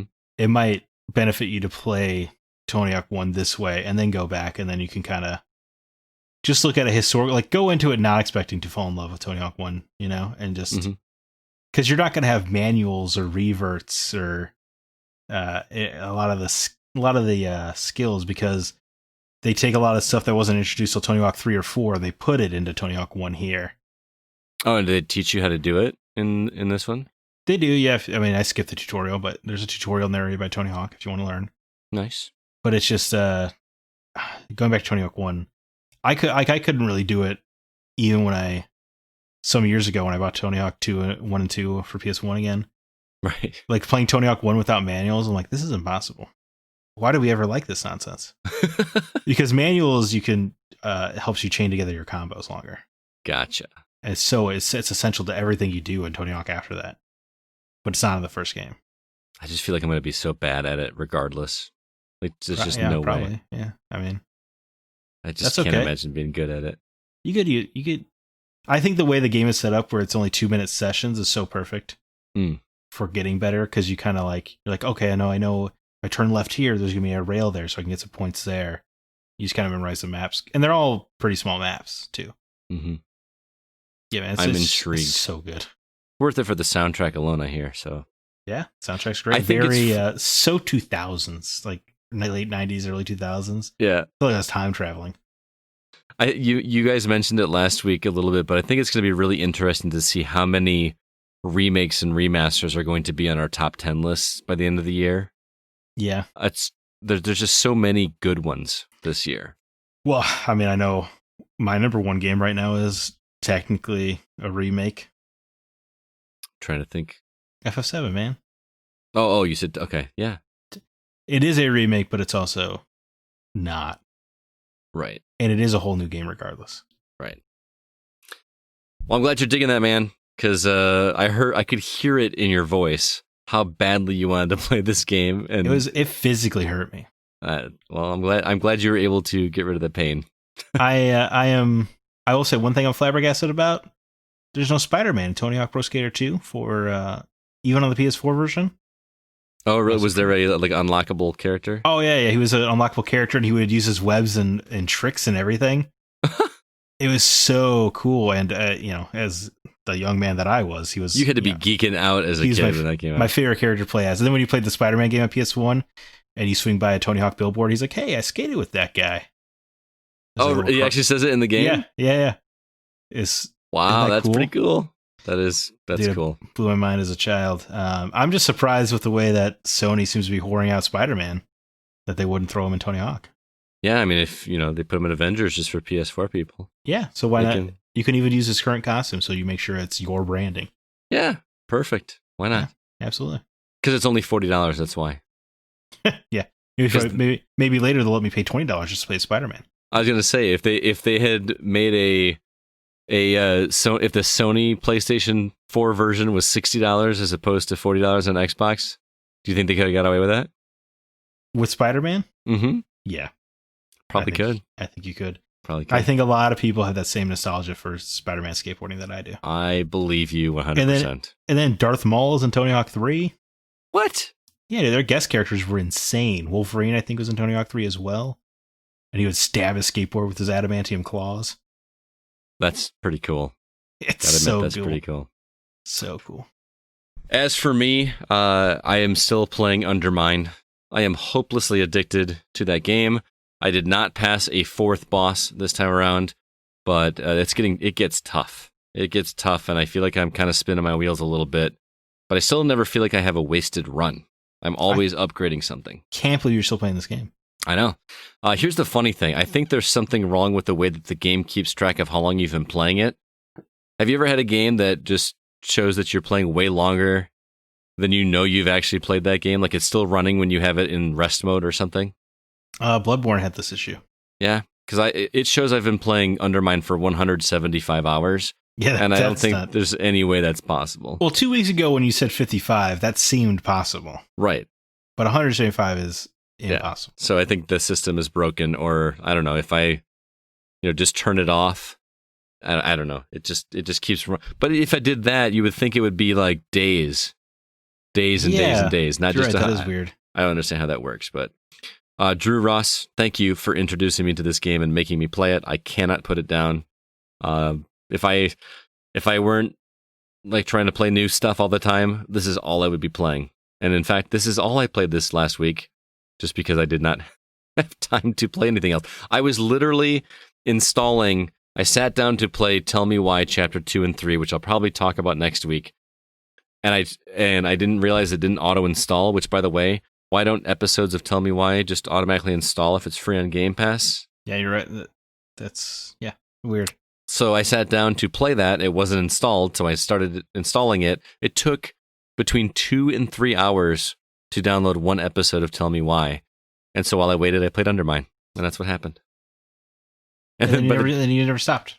And then I never stopped. Well, by the time it was done downloading, I had to go. I had to, go do wife stuff. Those wives, man. I know. All right, that's all we've been playing this week. We want to go ahead and move on. Before we get to the topic, I want to say hello to some new Facebook members. Tanya Stoneburner, Rob Bingham, and Robbie Nadow. Welcome to the Facebook group. We got an awesome community over there. If you'd like to join, you can find it at facebook.com/groups/thegocast. We don't have any new Discord members this week, however. If you'd like to join in over there, I highly recommend it. The conversations are very interesting and varied. We even have a not safe for work room that gets pretty racy at times. Kids are not allowed in there for a multitude of reasons. No Apple Podcast reviews this week, but if you'd like to help us out, please do so and drop us a review. Let us know what you think of the show. It does help us out. And finally, if you'd like to read some content that we've written for you, reviews, maybe some editorials, head over to thegamingoutsider.com. All of our podcast episodes are there as well. And this week we have reviews from Spencer. He did a review for Postal 4, No Regrets. Not regrets, no regrets, not one letter. And also, Sean Coates, one of our contributing writers, did a written review for Tony Hawk's Pro Skater 1+2. And it is one of the only reviews that we've posted on Facebook where a listener read it and then commented and said, fantastic review. So be sure to check out Sean's review. It was very well liked by the community. With that, let's go ahead and jump now into our From the Outside In topic.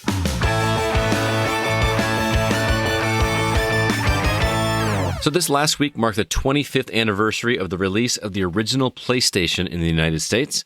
And I thought this seemed like the best time to reminisce about Sony's entrance into the console market. So what I did is I reached out to Zack and I said, Zack, I would like a little bit of a history lesson on the PlayStation. And so he did some research, got some information, and he's going to share that with me and kind of school me on PlayStation. And then afterwards, we'll share some of our and our listeners' favorites, memories of playing the OG console. But, Zack, I've been kind of excited all day when I knew that you were going to put in some work here. I can't wait to hear what you have to share with me. So what can you tell me? Yeah, man, I haven't been this excited to talk on the podcast since I did my Kojima history lesson. That was so much fun. Wow. No, that's not true, Scott. I love talking to you. I mean, it's excited to talk to you every week as the week before it. But this was a lot of fun to learn about. Some of the stuff I knew, but some of the stuff I didn't. And Nintendo's kind of dirtbags in this story. Well, from what I hear with the whole Console Wars book, which I have yet to read, I would have to agree with you. All right, so right off the bat, the PlayStation launched December 3rd, 1994 in Japan, September 9th, 1995 here in North America. It's just how we have arrived at the 25th anniversary of the PS1. Mm-hmm. Ken Kutaragi is the man you want to thank for the PlayStation. That's the father of the PlayStation. Okay, I'm listening. And PlayStation was originally being developed for Nintendo. I feel like a lot of people do know that. Right, because that's where we got the PlayStation Nintendo that is went for like $250,000 or whatever on eBay, right? Right, we'll get to that later in the story. Don't you worry. Okay. But so Nintendo, the NES had a floppy disk attachment in Japan. Right. Yeah. They wanted to keep that going, and that's how they reached out to Sony about the disc format. Right. To make a CD-ROM add-on for the Super Nintendo. Eventually, this progressed more and more. Part of the contract that Nintendo originally signed said that if a game was CD-ROM exclusive, that Sony would technically own the rights to it. which, later Hiroshi Yamauchi would deem this contract as unacceptable and just completely break the contract, which, is not good. No. It's bad business. And then handed over a contract to Philips, which is how you got those horrific Philips CDI games when this deal would fall through with them as well. Excuse me. Yes, absolutely. But the real FU moment is a good quote is from David Sheff from his book Game Over, where he's like, the Philips deal was meant to do two things at once: give Nintendo back a stranglehold on software and gracefully say F you to Sony. Huh.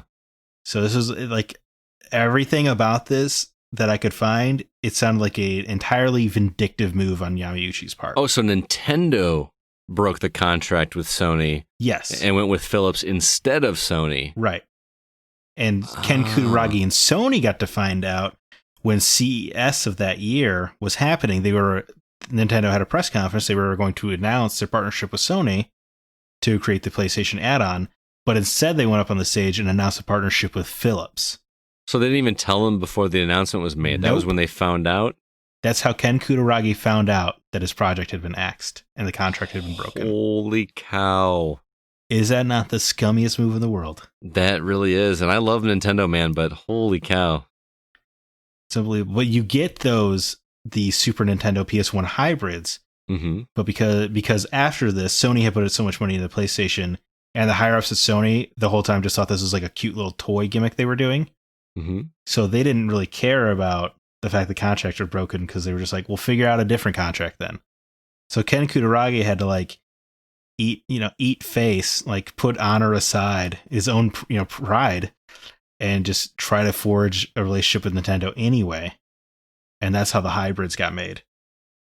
Because they wanted to do, there was a weird thing where, because PlayStation didn't think they had enough branding on their own, but they still had all this technology and the CD-ROM.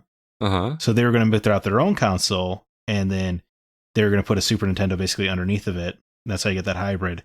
Right. But the weird contract was like any cartridge sold, like Nintendo would still have everything to do with that cartridge. So like Sony wouldn't even get a cut. So why would Sony do that? Well, I mean, because they would eventually break off of this because, right. But the only reason they were doing that is because the execs at Sony like thought it was just like it's a cheap gimmick project. That like this is a toy. Who cares? Get it done, kind of thing. So how many of those are there floating around? Like the hybrids? They estimate 200 is what people estimate. 200, not 200,000. 200. Just 200, and I think only one's ever been properly found. That's just insane to me. That's like the one that's floating around. It was like some dude found it in his grandma's attic or something like that. Why can't I find something like that in my grandma's attic? And you have to assume the 200 that were made, most of them had to have been destroyed, right? You would think. I mean, like they maybe destroy all the GameStop merch that we had. For God's sake, I can't imagine. Like someone, you would have to sneak this home to have one. You would have to. Man, I would love to know the story of that console and how that happened. Yeah, but while they were doing this, they were also Ken Kutaragi was trying to make a deal with Sega happen, who also brushed them aside as a "you don't know what you're doing" situation. So Nintendo and Sega is the reason that PlayStation ever had its own console. Didn't Sega have its own? Wasn't there Sega CD? Sega Saturn would come out later. Yeah, they did have the Sega CD, but Sony had like more advanced CD-ROM technology. Right. So they were trying to float that, but Sega shot it down. And then because the Nintendo deal was getting worse by the minute, they were wasting money on this PlayStation project. The focus groups that they ran it by thought it was a horrific idea anyway, because they thought the PlayStation name was wretched and just a child's game. Like, what are we doing with this? So they finally went to axe it, and Ken Kutaragi managed to convince one of like the VPs. They hid the PlayStation budget at Sony Music. No way. So they moved the PlayStation budget. They moved the PlayStation offices to Sony Music, and then just tucked the PlayStation budget into Sony Music's budget. Oh my god. That's awesome. How savvy is that, man? That's some big brass ones there to pull that off. Yeah, that's a baller move, you would say. So what did they do when they found out? Or like, was it already a success when they found out that's what he did? Or by the time the higher ups found out, the PlayStation was they had already like acquired a developer and started manufacturing. So it was going to happen. It was going to happen. And so what what point do you like fire him or do you pat him on the back? I think you wait to see how it plays out, right? Could you imagine being in that position where you're working for an employer where you basically went against their mandate? Right. And your only saving grace of not getting fired and or potentially sued? That's a great point, yeah. Is hoping that this console is successful. Which unbelievable. It obviously was. What a gamble. That seems like a story that more people should know. Like, why is that not in that high score series? That's a great, yeah. I mean, it might be in this, David Sheff's Game Over book, but like that's such a cool piece of information. That is a very cool story. Man, I love it when I hear stories about that, about the video game industry that I didn't know. Absolutely. In PlayStation, they only had one first-party developer, that's Psygnosis. They would go on to make like Wipeout and stuff like that. Mm-hmm. I think it just got shuttered a couple years ago. But what PlayStation did that Nintendo and Sega wouldn't do was talk to third parties. So Nintendo and Sega very much had the policy of like, we're making Nintendo games, we're making Sega games, we'll let you put games on our console, right? Mm-hmm. Especially with Nintendo, with the seal of quality, like you'd only put out so many games a year. Right. They were so exclusionary to third party. But what PlayStation did, they courted those third parties. They went to Square and they said, we want your game. We want to help you, we'll help market it. We'll help advertise it. We want it to have an active part in your game's development. And that's how you get Final Fantasy on PlayStation. That's how Sony destroyed the N64. That is fascinating. So they just kind of took the less business person approach and just, let's get these third-party developers on our side. Kind of like what people are doing with indies now. Yeah, they had the foresight mm-hmm. to know that they had to go to third party. That's so great. And then you'll remember one of the coolest E3 moments in history, one of my favorite moments in video game history. Sega announces their video game console, Sega Saturn, at $399. And of course, they didn't tell retailers all that surprise launch nonsense, but they said $399. So when PlayStation shortened their press conference to just get their head of marketing up on the stage, he just said $299 and walked off the stage.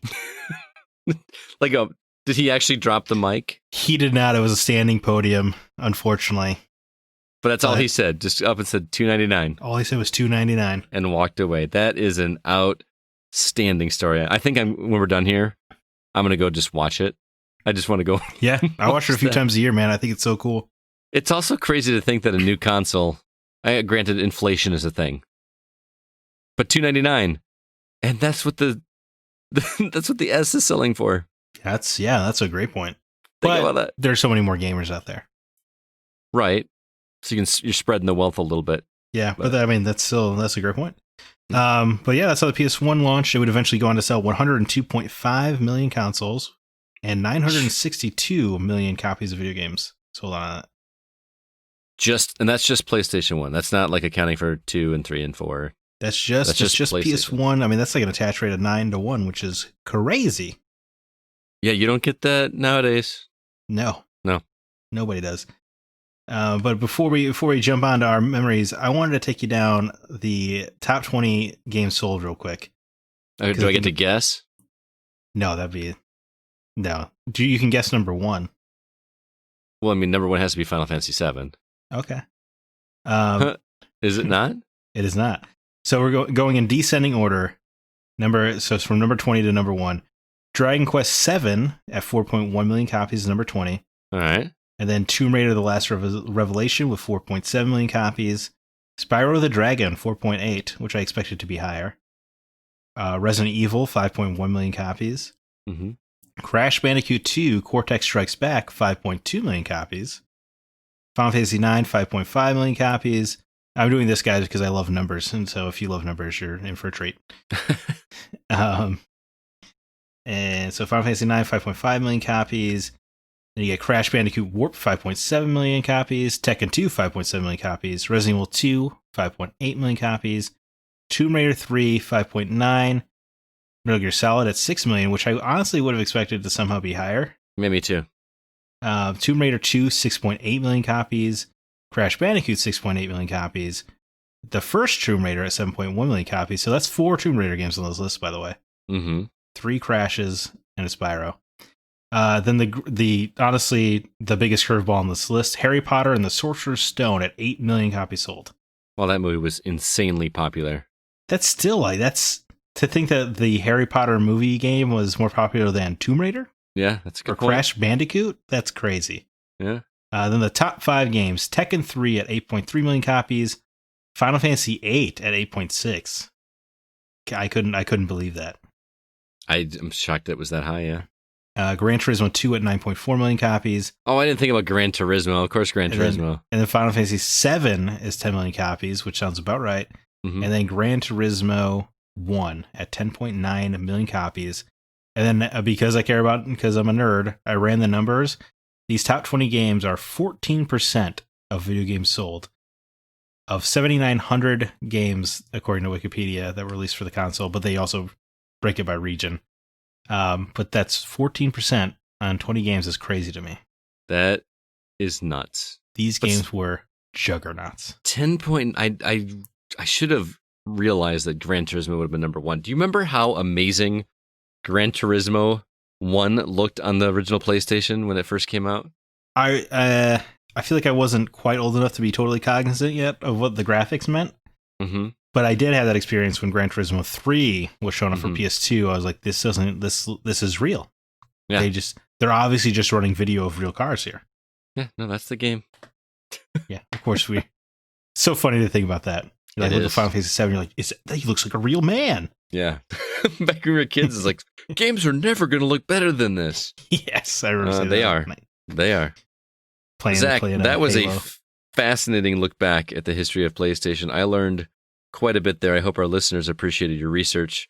And I actually appreciate the numbers too, believe it or not. I love like sales numbers, especially in retrospectively.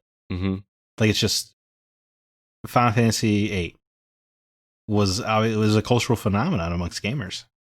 Well, I mean, it was coming off of 7. 7 was so beloved.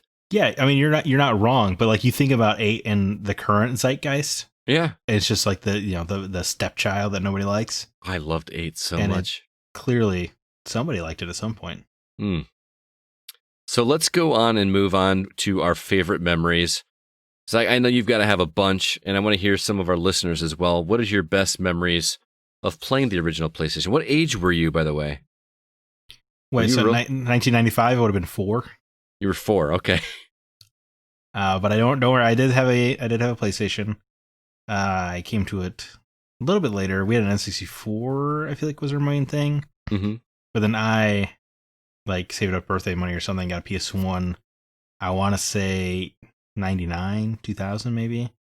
Like right before the PS2 came out. And I mostly got it because this game, Final Fantasy 9, looked pretty rad.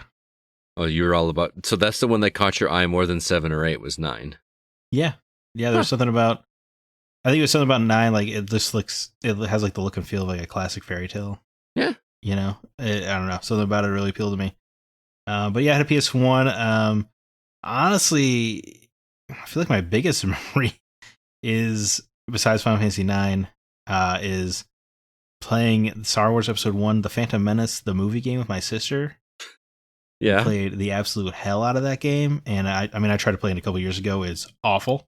Wait, the racing one or the... No, it's like a top-down isometric shooter. I don't remember that one. I remember Power Battles. That was also one. Yeah, I remember playing that at a friend's birthday party before we all went to see Spider-Man the movie. Oh, nice. Yeah. That's tied directly to like a very good memory for you. Yeah. What a day. That was my second time seeing Spider-Man actually. So, okay. But I gave a review of it to the father of the kid on the way to the movie. It was kind of fun. Before he saw it? Yeah, because he was like, "How was it?" And I was like, "Oh my god, let me tell you about this movie. It's gonna change your life." But yeah, I mean, I played a bunch of Tony Hawk. I feel like we played Tony Hawk 1 on N64, me and my brothers. Right. So it's just kind of by happenstance we played Tony Hawk Pro Skater 2 on PS1, which is great because I had Spider-Man. Damn it! Actually, now that I'm talking, I'm opening up all these memories of the PS1. I remember playing the Spider-Man game endlessly. Just like the original licensed Spider-Man game, the Neversoft one. Yeah. The one where he talks about Tony Hawk. And that just like it, it was just the cartoon show it came to life for me. Right. And it was unreal to me. I was like, this is why, like, and Mary Jane was his wife in that game. Gosh darn it. It was wonderful. It was so very modern continuity. Right. Yeah, like love that. I remember demo discs a lot. That came to mind. That was on my list, and we had a whole episode dedicated to that too, but yes. That was the only console that you had demo discs for other than PC. Right. Well, I mean, eventually PS2 and Xbox, but I remember playing the demo of Bushido Blade over and over again with my brothers. Mm-hmm. And which that demo was dumb because you didn't need the whole game after that. Yeah. For me, it was Parappa the Rapper. Okay. Yeah. I mean, that first song is a banger. Yeah. And then Jumping Jack Flash. I think I had the demo for that too. Do you remember that game? Yes. Yeah. Wait. Yeah. Wasn't that is that Cliff Blazinski game? No, you're thinking Jazz Jack. Yes, I am. Okay. You're thinking, no. Jumping Jack Flash was like, it had verticality. It was like, it was the first time we had gone that high in a platforming game because you could just go so high in the air. Remember? No, I do not remember this game now. I had confused with Jazz Jackrabbit. Yeah, that was like a 2D platformer shooter, wasn't it? I don't know. Like a Commander Keen type game? Now I got no clue anymore. No. No, Jumping Jack Flash was like a 3D platformer that came out around the same time as Spyro. And it was like but you were like this jackrabbit, but he could spring like super high in the air and it would do like a slow motion so you could look down at the ground like from way up high. And at the time that was like a brand new thing. Jumping Jack Flash? Yes, I think it was called Jumping Jack Flash. I think that's a Rolling Stone song. Jumping Jack Flash? Maybe I'm Jumping Flash? Jumping Flash. Okay, maybe I'm saying there's no Jack in it. I've never seen. It was like a rabbit type creature, wasn't it? Okay. Yeah, I don't know. It had but springy legs or something like that. Yeah, man. No. So the first game you remember playing was that Star Wars game? No, I think the first, because I had like friends who had PS1 before I got my own. I think the first PS1 game I honestly remember playing is Resident Evil 2. Let's see, for me, I think it was the first one. I remember I didn't get to play it. I got to watch it. Yeah, it might have been the first one for me as well. The dogs. No, it was the first one because I remember being because I really liked it until the zombies showed up. I remember as a kid. You're like, okay, so like 10 minutes into the game. Well, you had to go upstairs, remember, to get to activate the first two zombies. But I was like, yeah, just like exploring the house, and then like the zombies show up. I'm like, oh, this is tense, and I didn't understand as a kid, but I'm like, man, I'm sweating. I got anxiety here. This game is horrifying. Mm-hmm. Yeah. So I think it was the first Resident Evil, but I was a much different age than you were. Right. Let's see. That PlayStation came out in 95, so I was 15 when it released. Yeah. I was well into my teens, and I feel like we got one pretty early on, or my neighbor had one. My neighbor Roy, who is actually a listener of the show and in our community. Oh, nice. Wow. Got one. And he stuck around with you, man. Oh, yeah. He and I have been friends since I was like 12, 13, probably. I lived right across the street. I think he had one, and he would bring it over, and we would play. And I remember he's the one that introduced me to Tekken. That guy, to this day, still loves Tekken. He wants to challenge me in Tekken 7, even though I've never played it. Just for old time's sake. Yeah. So Tekken, I will never forget Yoshimitsu, because that was the only character I ever wanted to play at. Tekken 2 was a good game. Wasn't Yoshimitsu in the first one, though, too? He might have been. I'm just thinking about my own perspective. Well, and again, the original Tekken looks horrible by today's standards, but a robot samurai was just super cool when I was younger. That just looked awesome. That and obviously the original Twisted Metal. And which, if you go back and try to play the original Twisted Metal now, good luck. That game controls and looks like garbage. And as a kid, that was the coolest thing I had ever seen. Yeah, I'm remembering now talking to you. because this is I was so young. I have like so much like childhood amnesia about this. Uh-huh. But I remember it was my cousin had a PS1, and this is where I played like a lot of games before I had my own PS1. Right. I remember he had like Driver. I loved Driver, and then Driver 2, where you get out of the car. I remember that. My brother and my stepdad used to play Driver. Like, oh yeah, not because you couldn't play the original together. I think you had to play the first one. It was a solo game, right? There wasn't co-op or anything like that. No, just one player. But they would just go back and forth because they were both gearheads. They loved to work on cars and stuff, and I was just like, I never got into it, but I enjoyed that. Here's my console, and my brother and my stepdad are bonding over this video game, and they didn't play games. It was a cool experience for me. That's cool, yeah. Mm-hmm. To me, I always remember Driver as the tutorial being harder than the game. Because it wasn't the one where you had to be in the garage, like it was like an underground garage. Everybody remembers the tutorial to Driver. Yeah, because you had like 60 seconds to do everything on the list, which is insane. Like you had to do burnouts or like donuts around the pylons without crashing into them and stuff, and you had to do it all on a timer. And you know how I know how Scott hates timers. Yeah, exactly. And then there was like one where you had to do a reverse 180 spin out, hit the gas thing. I do remember that. Yes, man. What a miserable tutorial. It was like but hey, Baby Driver the simulator. And you couldn't play the game until you beat the tutorial. Yeah, I hated that. Oh. Well, Gran Turismo did the same thing. Didn't you have to like get those license tests? Oh yeah, you did. Yes. Yeah. Absolutely. Did you ever play Brave Fencer Musashi? You know, I didn't. And that was one that it was one of the thick case ones, wasn't it? That came with like 2 or 3 discs. And you knew it was like a long game when it came with like that thicker case. To me, I associated I'm like, oh, this is a Square Enix game. That too, yeah. Squaresoft, sorry. Squaresoft at the time. At this time, it was Squaresoft. But Brave Fencer Musashi looked like a Zelda type. Yeah. It reminded me of Zelda. And I never played it, and I don't know why. Yeah, I mean, it's like a fusion of Zelda and Final Fantasy. Mm-hmm. Yeah, that's and I was doing research on this, trying to remember some titles, and I came across that one. And I saw the box. I was like, man, I remember that box art. Never played the game, but it's totally a game I would love. It's just a funny, charming game. Everything's based around food, like all the namings. Oh yeah, like the setting is the all-you-can-eat kingdom. The all-you-can-eat kingdom. Yeah, that's pretty funny. That's a great game. I would love to go back to that one. Do you remember the original? What's that? It came with a Final Fantasy VIII demo. Oh yeah, that's why everybody got it, right? Because they wanted to play the. Probably, yeah. Dude, when Final Fantasy VIII was announced and they dropped that like opening trailer, it's so good. I had to download it overnight. This is how long ago this was. People listening, 25 years ago, to download a 3-minute trailer, which was actually the opening cinematic for the game. I had to download it on my 56K modem overnight. Like I couldn't like nowadays you can just pull up YouTube and just watch a 15-minute video like right now.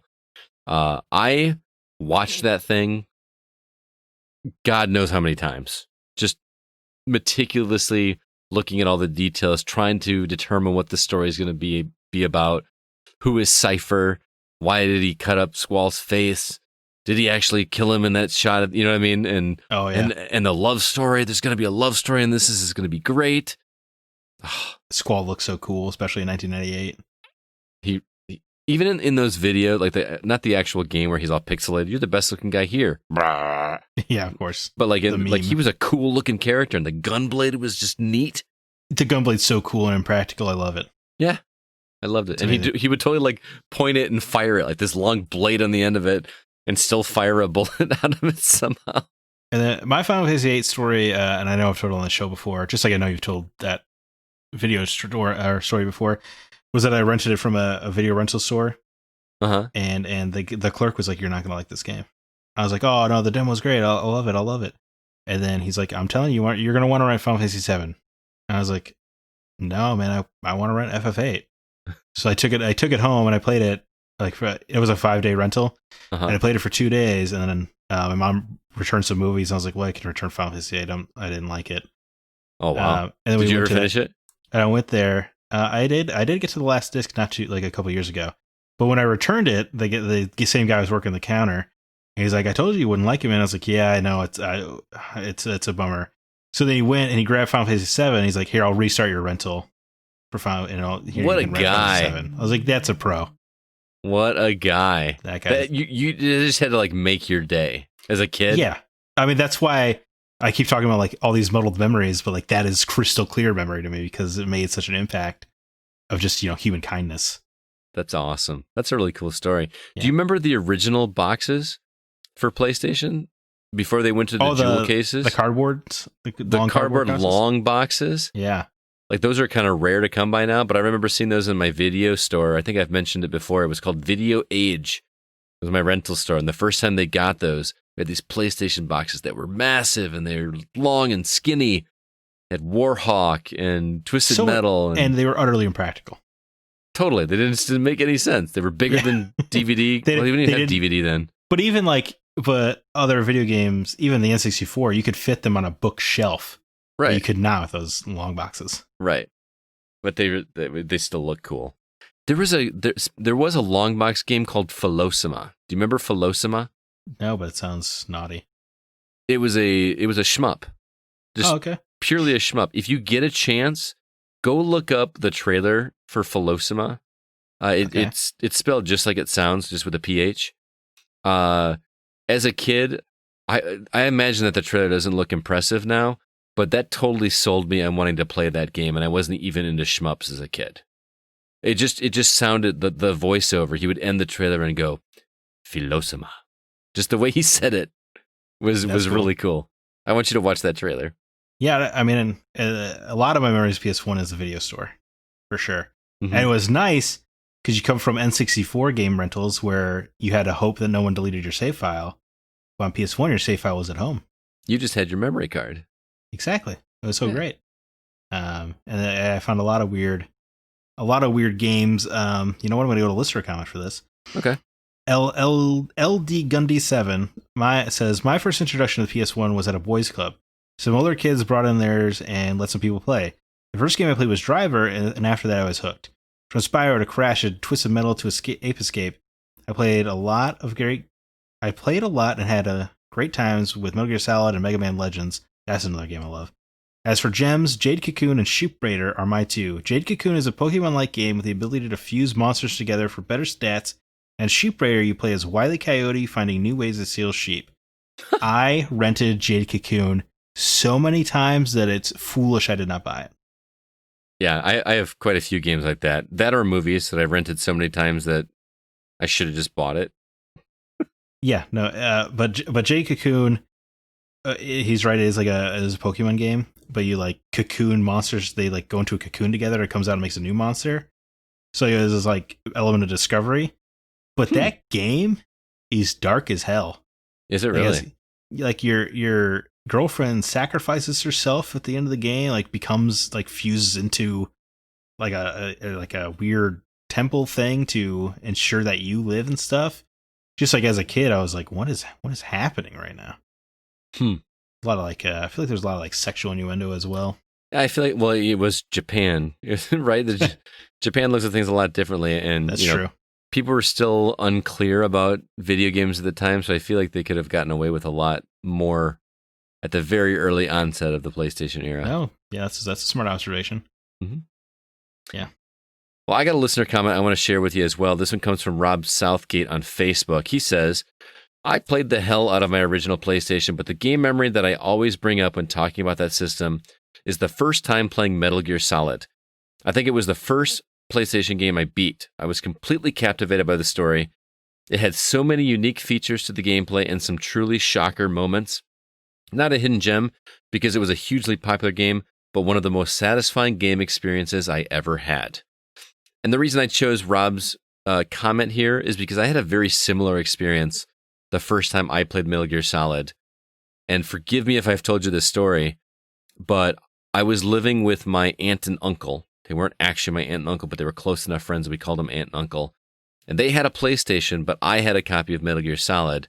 And I was playing it one day, and my aunt and uncle sat down and watched me play it. And they, who hardly ever play video games, my aunt never played any at all.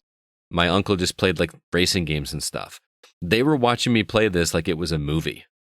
And they got so into watching me play Metal Gear Solid that they asked me to not play it until they could sit and watch me play it. And to this day, I this sounds weird. I love it when somebody enjoys watching me play a video game. Nobody ever wants to do it. They either want to play or they're not into games or not into the story. But having someone that loves to sit and watch you play the game and get invested in the story with you, but they have no desire to have any control over the game, they just want to watch you play it and enjoy it with you that way, is a huge thing for me. And I attribute that to my experience with Metal Gear Solid with my aunt and uncle. Yeah, that's a great story. Mm-hmm. I love that too. When someone really gets into it, especially when they're like, "Man, can you just not play it until like I get home from work?" It's like bittersweet, right? Because you want to keep playing it, and there's something about having that isolated game time to yourself when nobody else there to bother you. And you mentioned that they didn't want the controller art. That's important to me. I don't want to pass a controller back and forth. Depends on the game, because I did a lot of controller passing back in my day. Like for a Mario game, we'd play like Mario Sunshine, and we would trade the controller when you either died or you got a star. Yeah, that's shiny. Super fun. I do that with my brothers all the time. Yeah. But if it's a story-based game, I'm wrapped up in it. I'm like, I'm in sync with the character and all that. I don't want to pass it back and forth. I agree. Absolutely. Did you have any more comments you wanted to share, or should I do my other one? Blair Farrell at Bull Arcade on Twitter said, "My brother getting one for Christmas in 1999. That's his memory. Me waiting for him to go out with his friends so I could play Metal Gear Solid. Catching up on close to 5 years worth of games when he would come back from university in the spring. Stuff like Mega Man Legends and the rest of the Resident Evil series. Again, Mega Man Legends comes up. When I went to rent Mega Man Legends for the first time, and I had to keep going back and forth. Like I was like fifth person on the waiting list. I don't know why. I don't know why the Locally video store had such a hot rush on Mega Man Legends, but it did. That's where you rented from, was Locally? Sometimes, I mean, that's just where I rented this one. I remember. I know it's also where I rented Superman 64. Oh, I think I remember that story. And so Mega Man Legends, I kept like pouring over it in magazines and stuff, and I was like, this is gonna be the Zelda killer. This is the action adventure game, because it also had it was very story focused. It was about going in dungeons.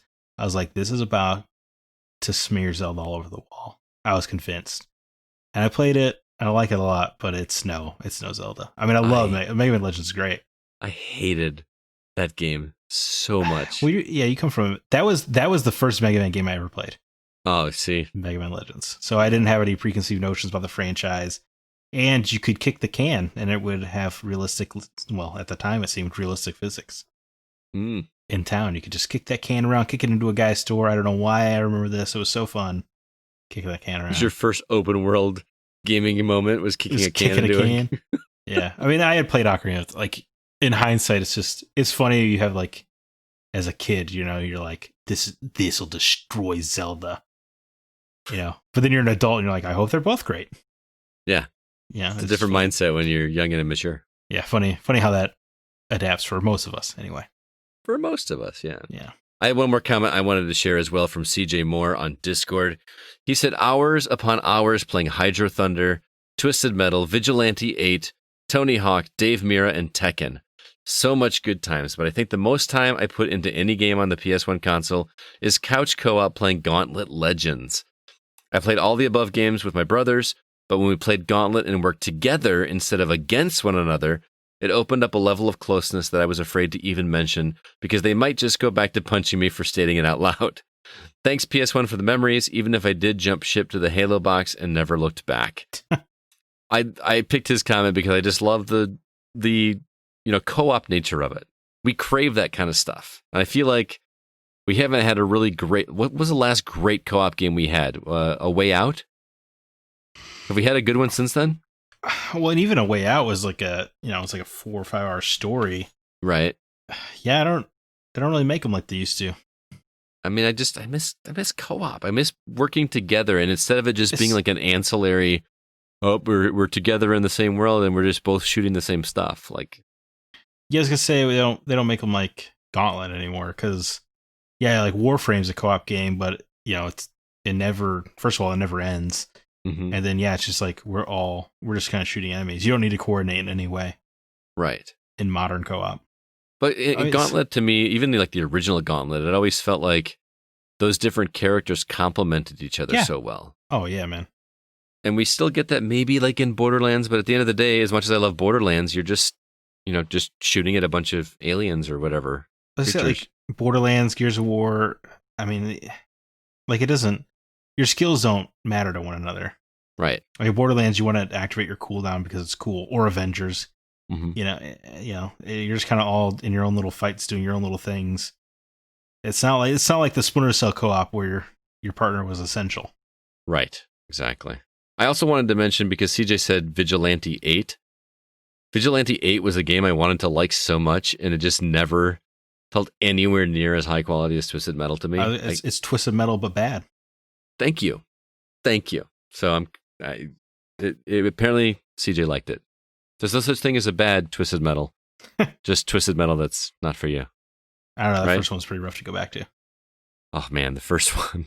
It looks so cool back in the day, though. Do you remember like the level in the original Twisted Metal where there was like a glass pyramid on top of one of the buildings and you could smash through it? Yeah. That was like such a revelation when I was a kid, when I could smash through this thing and run away from my enemies, and it would still stay broken when I went back up there later. Like, games didn't do that at the time. That was just so cool. Yeah, or even Axel, like, just looks so horrifying in the game with it like tied up to those tires. Such a dumb concept, but it was awesome. Yeah, they made it so cool. It was David good. Jaffe. David Jaffe's onto something. That was Twisted Metal 2, though, wasn't it? Actually, the show to the second one. Oh, okay. Yeah. 2 was my favorite in the series. Yeah. And my brother and I played so much Twisted Metal 2, whether against each other. But that was a game that was co-op. Because if you both survived at the end, then you both advanced, right? That sounds right, yeah. It was, and I feel like I've mentioned this several times. Fighting Minion together was one of the most palm-sweating moments. Minion is it's iconic. He's iconic final boss. It was so good. So hard. He was just so overpowered. You had to be really good to do that. It was not fair at all. But it was possible. But it was totally possible. I had to see if I had any other memories. I had quite a few here. How did we not mention Castlevania Symphony of the Night?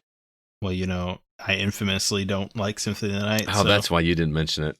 I forgot about that. Don't worry. I'll try it again sometime this year and try to convince myself to like it and then not. That's my cycle. Man, that's interesting. I wanna love that game so hard.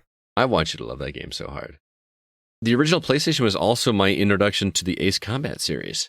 Oh, okay. Ace Combat 1 through 3 all were on original PlayStation, and I played and loved all 3 of them. And I'm kind of afraid to go back and see what they look like now. Oh, mate. Sorry, I didn't mean to interrupt your potential memory. I was reminded of Tomb Raider. Yeah? Which means the world to me now, but at the time, I hated Tomb Raider. The first one?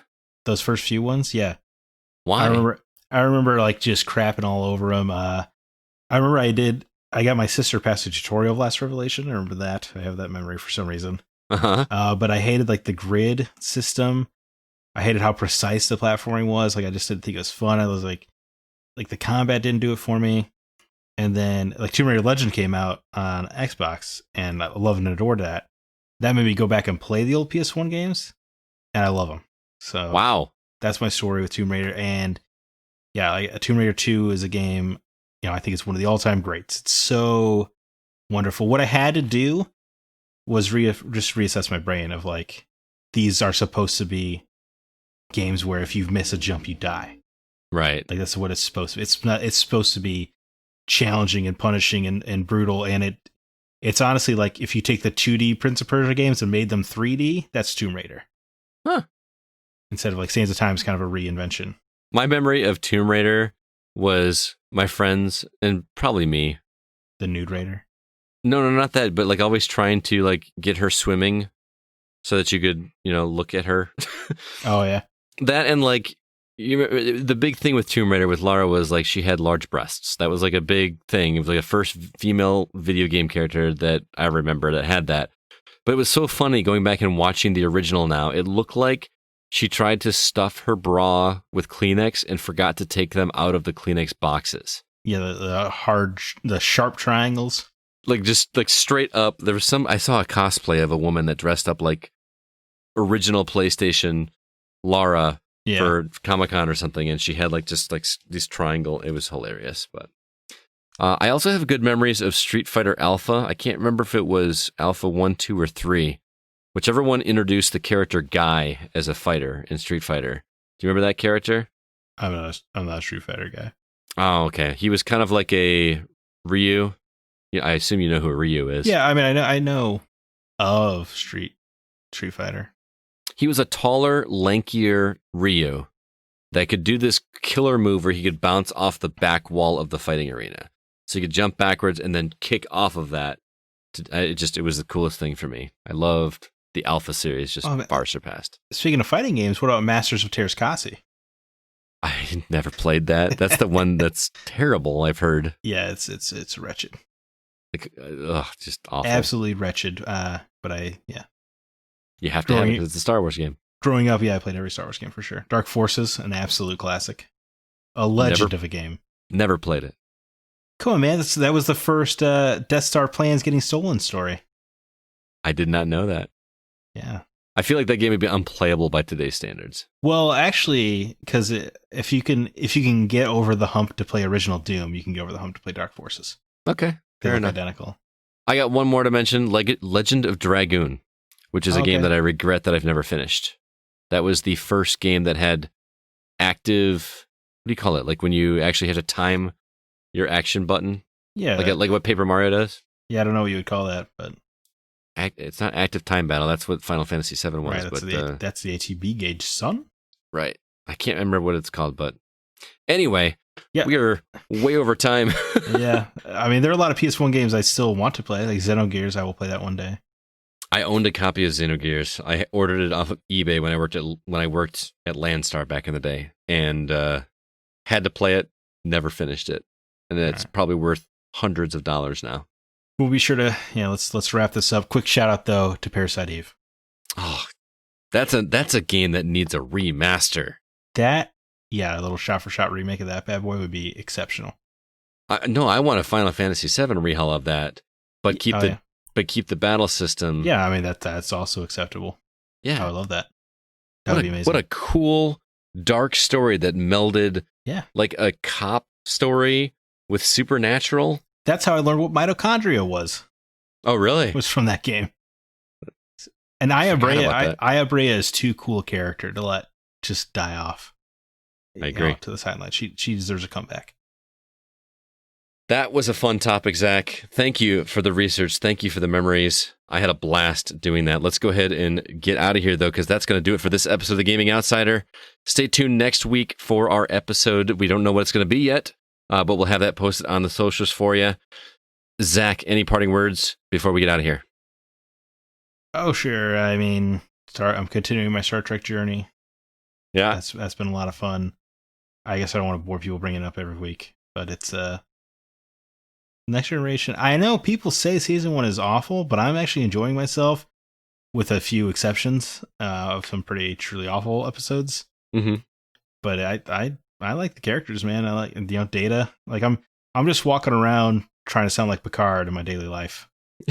Like I'll just get a glass of water and just be like, "Shut up, Wesley." Do you ever like watch a show and you have someone with a particular accent or somebody like Picard, and like your thoughts even sound like whatever you're thinking in your head, you hear it in that accent even though it's not actually audible? Yeah, that is absolutely happening with Picard. I love Picard. I think he's already one of the great characters in TV. I am in love with him. Not romantically. But I want to be Picard so badly. I hear you. He's for me, I restarted an old series this week too. Quantum Leap. No, not that. This is even more random. I have HBO Max, I think is what this it's called now. And I was going through looking for something to have on in the background while I was sewing, and Fresh Prince of Bel-Air is on Max, and that is a show that I watched episodes here and there just whenever, and I decided, you know what, I'm going to start from the beginning, watch the pilot, and I have a confession to make that I am embarrassed to say I did not know. That I did not know that the character Jazz was actually DJ Jazzy Jeff. Wow. I had no idea. All the years I watched that, I had no idea. And the way I found out is the first episode when he shows up and everybody just applauds and claps. I'm like, well, he must be somebody important. So I had to go Google it. And I was like, well, of course he's DJ Jazzy Jeff. So I had a stupid Scott's an idiot moment. And I'm sure everyone's going to, all the comments on this episode, on Discord, on Facebook, everything are going to be like, can you believe Scott didn't know that? Yeah, that's what's going to happen. When I was a kid, every night I would fall asleep to Fresh Prince of Bel-Air. It's a really good show, and like I remember them Nick and tackling like some hard issues at some points too, like racism but what a great cast of characters. Anyway, absolutely, man. I wish that show makes me wish that HBO Max had a random episode sub button so bad. Because I want to watch it, but I wish I could just watch it like almost like it was when it's syndicated. We were like, I don't know what I'm going to get. That's a really good point, man. I feel like that would be a really simple thing to do on any streaming service, wouldn't it? I would. I've been craving this feature for years on these streaming platforms because I love Friends, but I don't always want to watch it in order. Yeah, just give me a random episode, like as if I were flipping through the channels on TV. Exactly. Or The Office. Yeah, another great show for that because sitcoms they're built for that. Right. I would hey, love this. Speaking of The Office, I guess I should throw this in here. I'm going to be up in Janesville this Saturday with Bob from our team.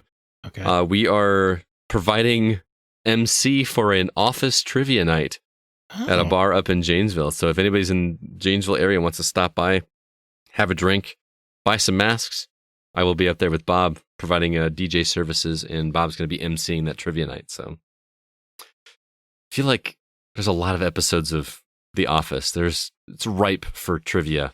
Yeah, absolutely. So, well, Zach, thanks so much for being here, man. As always, it's a pleasure chatting with you. We went way longer than I expected, but I loved every minute of it, and hope you had a good time. That's the story of your life, Scott. We went longer than you thought we would. I know. Well, all of you out there, thanks for listening to The Gaming Outsider, which is, by the way, produced by Nate Lucas. And all the music that you hear in the episode is written and performed by Grant Henry of Stemmage and Metroid Metal. Please be sure to email us if you have any questions or concerns. Our address is feedback@thegamingoutsider.com. Until next week, I'm Scott Clark with Zach Parkerson, and we are The Gaming Outsider. And remember, there's no such thing as a bad game, just games that aren't for you.